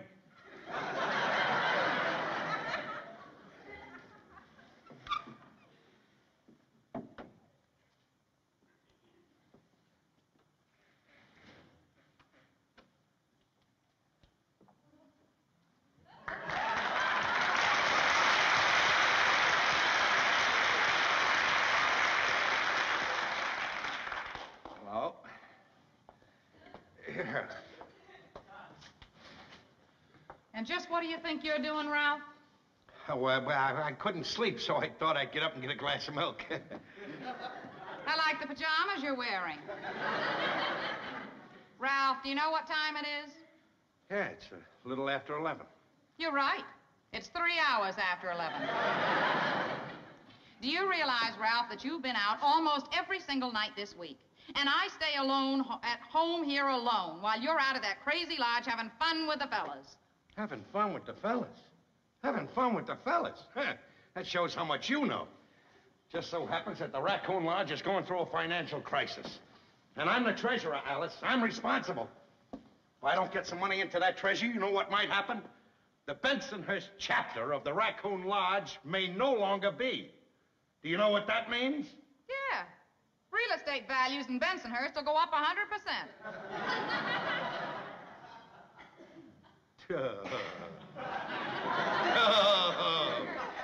Bang, zoom. I'll tell you what it really means, Alice. It means that I failed my job as treasurer. And I don't care how hard I have to work, and I'm not quitting until the job is done. I'm getting money into that treasury. You'd have plenty of money in the treasury, Ralph, if you all didn't waste it on childish things. Childish things? Where do we waste any money? How about $35 for this Admiral Dewey sport jacket? Oh, you're gonna get it, Alice. You're gonna get it.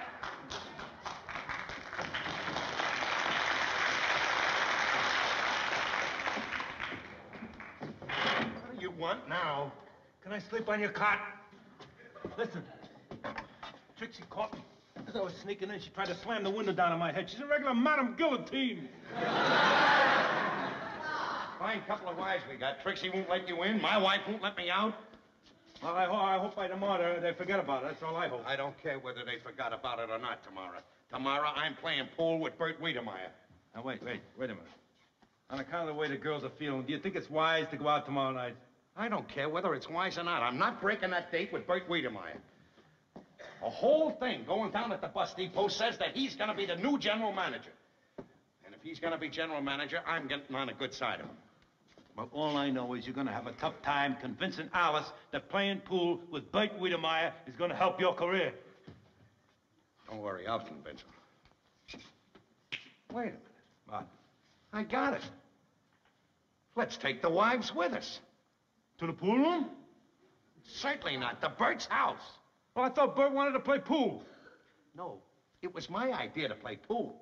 At first, he wanted us to go over to his house. You know, he thinks a lot of you as well as he does me.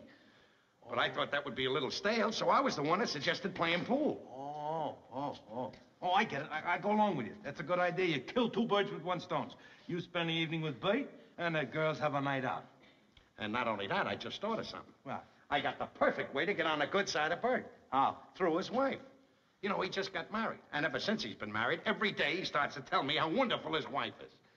She's good looking, he says, and she's this and she's that. Yeah.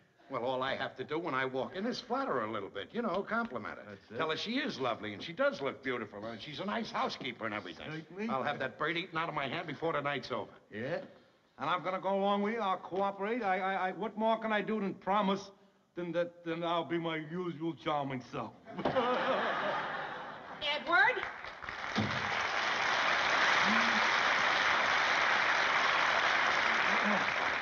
Come on upstairs. Yeah. Fins, Trixie, fins. I'm guilty. Wait a minute. I'll explain this whole thing, Trixie. But first, I'd like to get Alice out here. Alice, sweetheart, do you mind coming out? Oh, I'm warning you. This had better be good. There's nothing to worry about. Nothing to worry about. Alice, Trixie, I would like to say a few words on behalf of Ralph and myself. We admit that it was wrong that we come home at 2 a.m. this morning, and we come home late last night, Friday night ditto, and Thursday night when we were playing... What Norton is trying to tell you, girls, is that we apologize. And we realize we were wrong, and to make everything up, we're taking out the whole crowd of you girls tomorrow night over to Bert Wiedemeyer's house to meet his wife. Bert Wiedemeyer? Who's Bert Wiedemeyer? He's a friend of mine, works down at the bus depot. He just got married, and this is a perfect chance for us to go over and get acquainted with him. We'll have a lovely evening. Well, I don't want any excuses. We're all going tomorrow night, and we'll have a ball. Well, I'm a little tired now. I think I'll hit the hay. Good night, Trix. Good night, Norton. I'll see you later. Right. Hi, Ralph. I'll be right in, Ralph. Well, night, Alice. Trixie, will you come along, please? Don't be late. I'll be right up. I want to talk to Alice.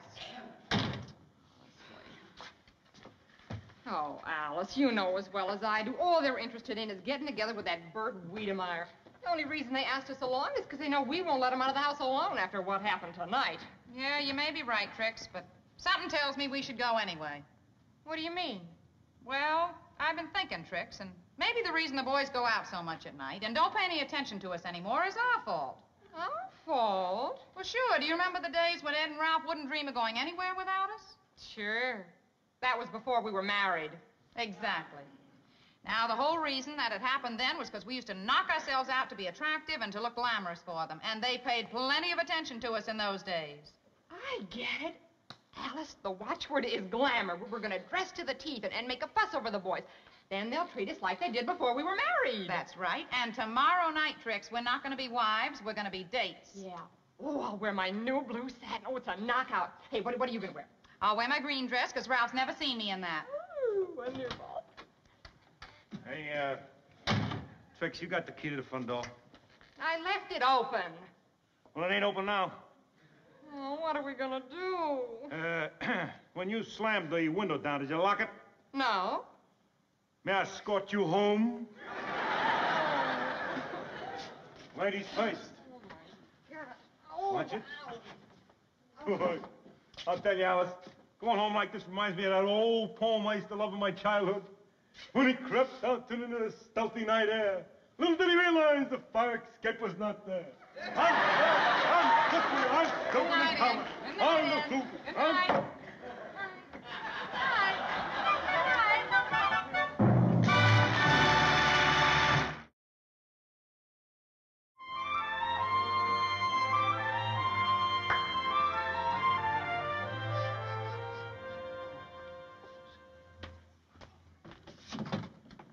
Rita, I smell something burning. I think it's the cookies. Will you take care of the twinkles? I'm dressing. Okay, all right. I'll take them out of the oven then. Fine.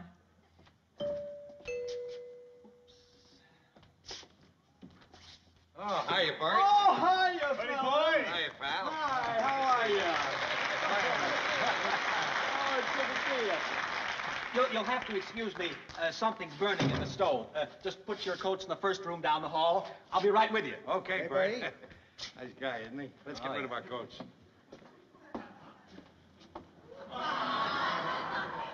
Well, whoever said the age of chivalry is dead was right. And I know the two guys that killed it. Oh, Alice, our campaign has been a complete flop. On the way to the bus, they walked 20 feet ahead of us, and they only talked to each other. And if that isn't bad enough, on the bus there are just 2 empty seats. And who sits in those 2 empty seats? Ralph. Well, you can't expect miracles, Trix. I figured it would take a little time. A little time? Alice, they didn't even notice our new dresses. Well, we were hurrying and rushing, and we threw our coats right on over them. Believe me, they'll notice our dresses now. Bet you a quarter they don't. It's a bet. Well, I want to tell you, that's really living. A spare room just to play cards and watch television in. Let me tell you, if they had an ice box in there, it'd be a perfect setup, huh? Yep. Why don't you girls take your coats in? Ralph, What? don't you notice anything? Your stockings are crooked. Don't forget the quarter you owe me. Boy, this is someplace, isn't it? Sorry I had to leave you that way, but it couldn't be helped. Oh, that's all right, Bert. You know, you really got a great place here. I'm telling you, it's fixed up real good. Well, thanks a lot, thanks. My wife picked out everything herself. Your wife? Yes. Are you going to stand there and tell me that your wife decorated this thing here? You know, I would have made a bet that a professional interior decorator come in here and did all this. That's right. But, I mean, there's only one word that I can find to describe this place. Suave. Well, as long as nobody's going to introduce us, I'm Alice. Oh. I'm Trixie. Pardon me, Mrs. Grandin, Mrs. Norton. Oh, a pleased to meet you, Mrs. Grandin, Mrs. Norton. Oh, say your coats here. I'll take them for you. My wife is dressing. She'll be out in a moment. Take the pocketbooks, too. Oh, surely, fine, I will. Thank you very much. Either that or this one will be toting it all over the place with it. Well, can't you put your pocket down for 5 minutes? Always carrying you. Thinks you got a big load or something in there. Oh, hey, by the way, when Mrs. Wiedemeyer comes out, it might be good if you complimented her on how she decorated this place. That's right. You know, she might give you a tip on how to fix up our place. Yeah, I could sure use her help. I just can't make up my mind what color pan goes best under our icebox.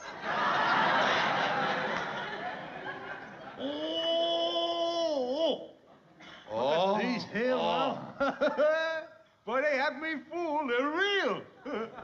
I mean it. They're almost as good as the artificial ones. Nice, huh? Oh, I'm sure glad we could all get together tonight. We should have done this a long, long time ago, you know? You're right about that, Bert. But, Oh, you know, same. Here's my wife.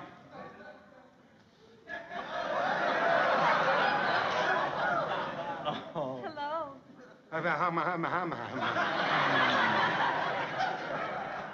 You look lovely, darling, lovely. Oh, this is Mrs. Cramden, Mrs. Norton. Mr. Norton, Mr. Cramden. Yeah. So nice to meet you. How do you do? Mrs. Wiedemeyer, pardon me. Shirley. May I say, when your husband started to tell me about you when you just got married, I thought that he was bragging. But after seeing you in person, I can truthfully and honestly say that his words were inadequate, to say the least. Oh, well. Mrs. Wiedemeyer. Sure. Well, I'm very happy to meet all of you. Well. Now that everybody knows everybody, why don't we sit down? Good thinking, Bert. Good, all right.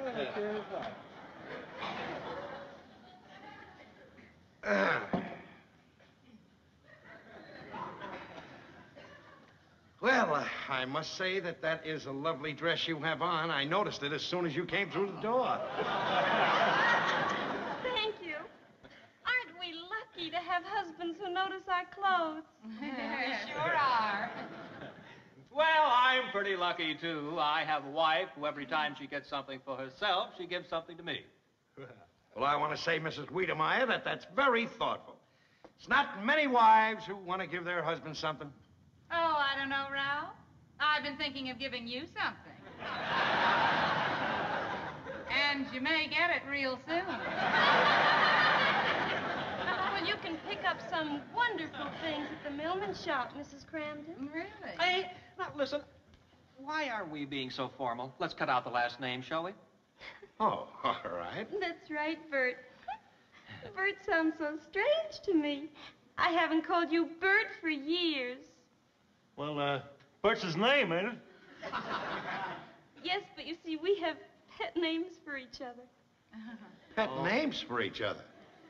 No, isn't that cute? I bet you that was your idea. Yes, it was. Don't you have certain names you like to call your husband? Oh, I have several I'd love to call him. All you have to do is pick your husband's outstanding feature and find a name that fits. Oh, I see. Isn't that a good idea, Tubby?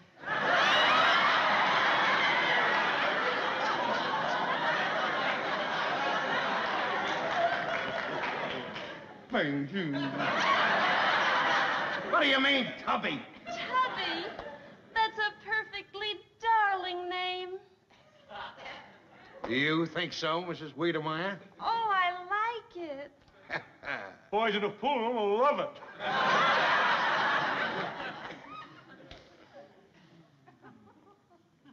I just can't seem to smoke a cigarette unless it's in a holder. Oh, let me get you a match here. I have a torch. I have a torch.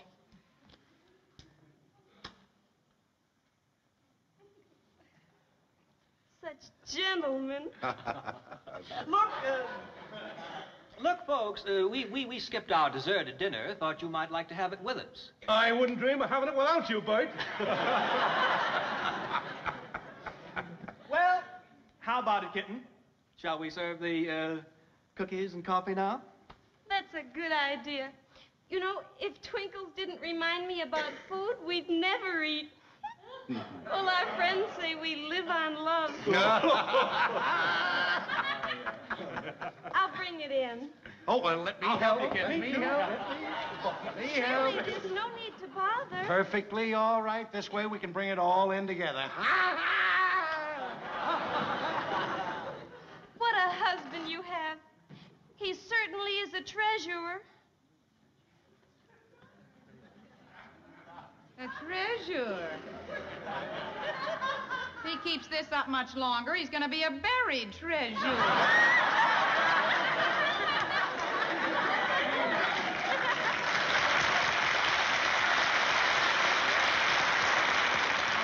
Alfred, let's talk about it tomorrow. I've got to get out of here. I can't take any more of this. Oh, we'll need an excuse, Trix. Yeah. Headache? Yeah, headache. All right. We'll do it. As soon as they come in. I want to tell you, I've seen some two-tone kitchens in my day, but that is a beauty you have in there. May I add, Bert, that you have a sensible-sized refrigerator there. Leave it there, the cat will get it. Leave it there, the cat will get it. Leave it there, the cat will get it. I heard him. By any chance, Mrs. Wiedemeyer, did you make these cookies? No, Twinkles made them. I didn't have the time. I was at the beauty parlor all day. Well, one hasn't got time to do everything, has one? Sugar and cream? No, thank you. I really don't care for any coffee. Well, how about some tea or a glass of milk? Well, no, thank you. Nothing for me at all. I've suddenly got the most splitting headache. Oh, I'm sorry. Can I get you some aspirin? No, thank you. I don't get these attacks very often, but when I do, the best place for me is home. Oh. Yes, that's right. I've seen this happen before, and we've really got to go. Well, look, when you get her home, Trixie, make sure she goes to bed. We're all going home. You know, I sympathize with you, Alice. I get those headaches once in a while. I know how bad they can get. I'll just get your coats. Thank you. Shirley. Thank you, Bert. Well, I certainly did enjoy having all of you over. It's been a lovely evening. How could it be otherwise with a hostess such as you? Mrs. Wiedemeyer, may I echo those words? Here we are. Here we are. I'm sure you'll feel all right in the morning. You. Sometimes these things go away just like that, you know. Good night, and thanks for everything. Here we are. Thank you. Good night. Good Thank night. you. Good night. We'll have to do this again real soon. How about tomorrow night? Come on, Ralph. Good night. Good night. Good night. Good night. And before going, may I say, ho, ho! Good night, Bert. And, Good night. Say, you mind if I had one for the road? A drink? No, one of those cookies. Oh, I do like a short cookie, Bert. You do make them short. Oh, me. Well.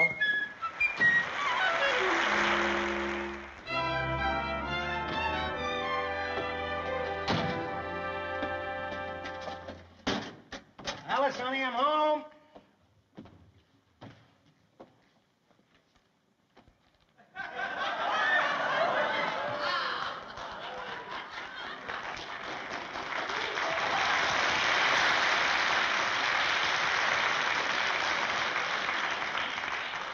Hello, big boy.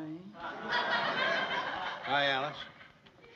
Oh, I thought this day would never end. Oh, I'm so glad you're home at last.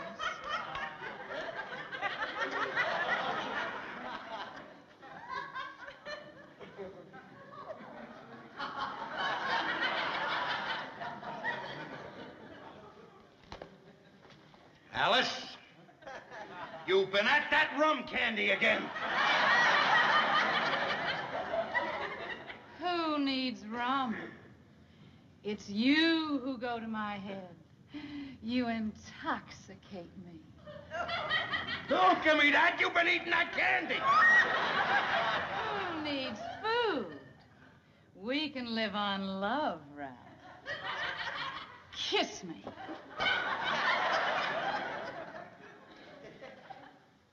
Now, can you compare pot roast to that? I must be smeared. I'll go fix my lipstick. I won't be gone long, killer. I call you killer 'cause you slay me. And I'm calling Bellevue 'cause you're nuts. Come on here. Now, look, Alice, you're doing something, and I want to know what it is. What do you mean, Ralph? You know what I mean. Smoking that thing, acting like this. What are you doing? Oh, I'm just trying to be the kind of woman you admire, Ralph. What do you mean, the kind of woman I admire? I Look out now. I saw the kind of woman you admire, Ralph. I watched you. Oh, I watched you all last night being so attentive to a woman that you admire. A woman who, in my opinion, is silly, self-centered, and takes terrible advantage of her husband. But if that's the kind of woman you admire, that's the kind of woman that I'm going to be. And it's going to be terribly easy for me, Ralph, because I'll spend all my days at the beauty parlor and shopping for dresses. And when I come home here at night, you'll be waiting for me with the same kind of flattery that you gave Rita. Rita? Rita? Is that what's bothering you, Rita? Well, that's a laugh. Well, let me in on it. I'd like a laugh, too, you know. Are you nuts or something? I don't care about... Did you think that I like Rita? I was just throwing the old charm on her to make a hit with Bird. He's going to be the general manager down at the depot, and I want to get in good with him. Well, that may explain your being so attentive to Rita, Ralph. But it doesn't explain something much more important. It doesn't explain why in all these years, Ralph, you've never tried to make me feel like your sweetheart or even noticed how I looked. I wish you had an explanation for that, Ralph. Oh, how I wish you had an explanation for that.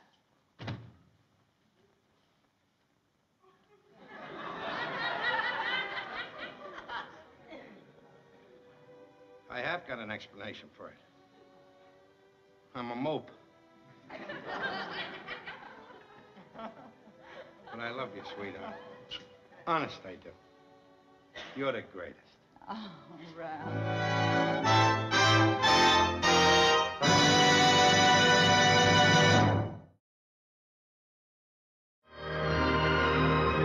Xin chào các bạn, hôm nay mình sẽ hướng dẫn các bạn tô màu bức tranh có chữ Happy New Year này, cùng với những chùm bóng bay, cùng với pháo hoa. Các bạn của mình tô nhé. Chữ Happy thì mình tô màu đỏ trước nha.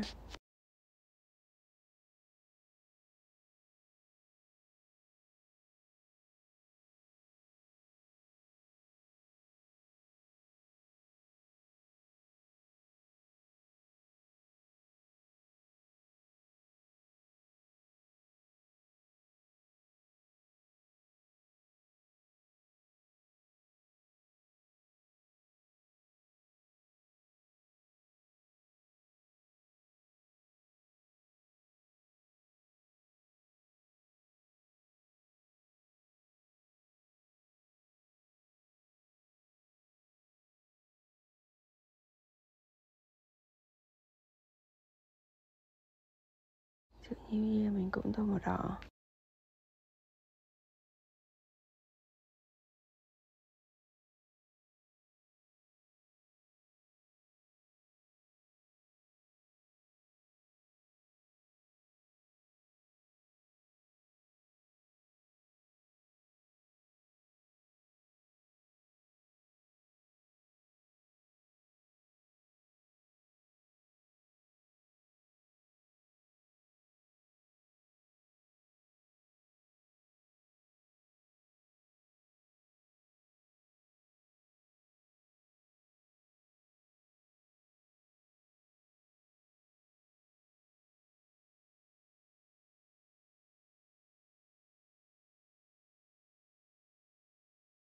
Tiếp theo mình tô chữ màu vàng nhé.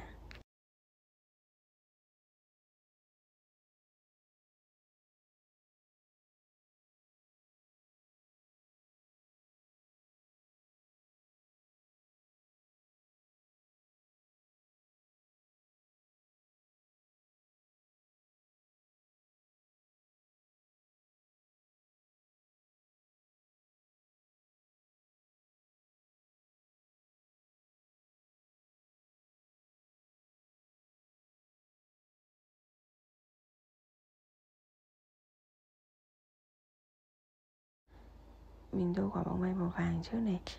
Các bạn nhớ theo dõi hết video để chơi thành quả của mình nha.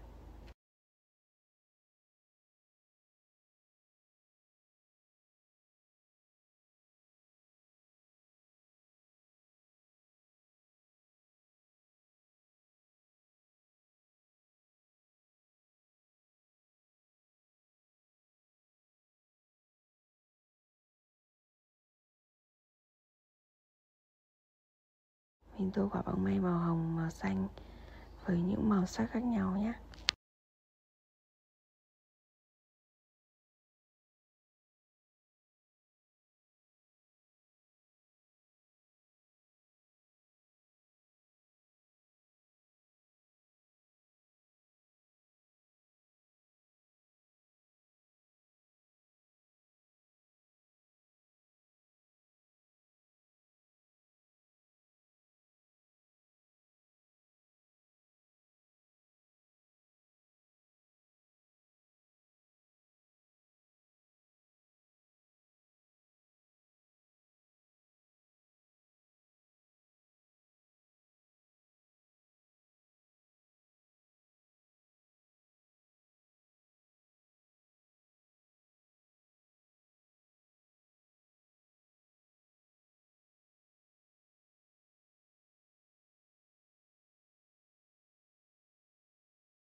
Vậy là chỉ với ít phút mình đã hoàn thành xong bức tranh ngày hôm nay rồi đấy. Các bạn hãy cho mình biết ý kiến của các bạn về bức tranh này nha.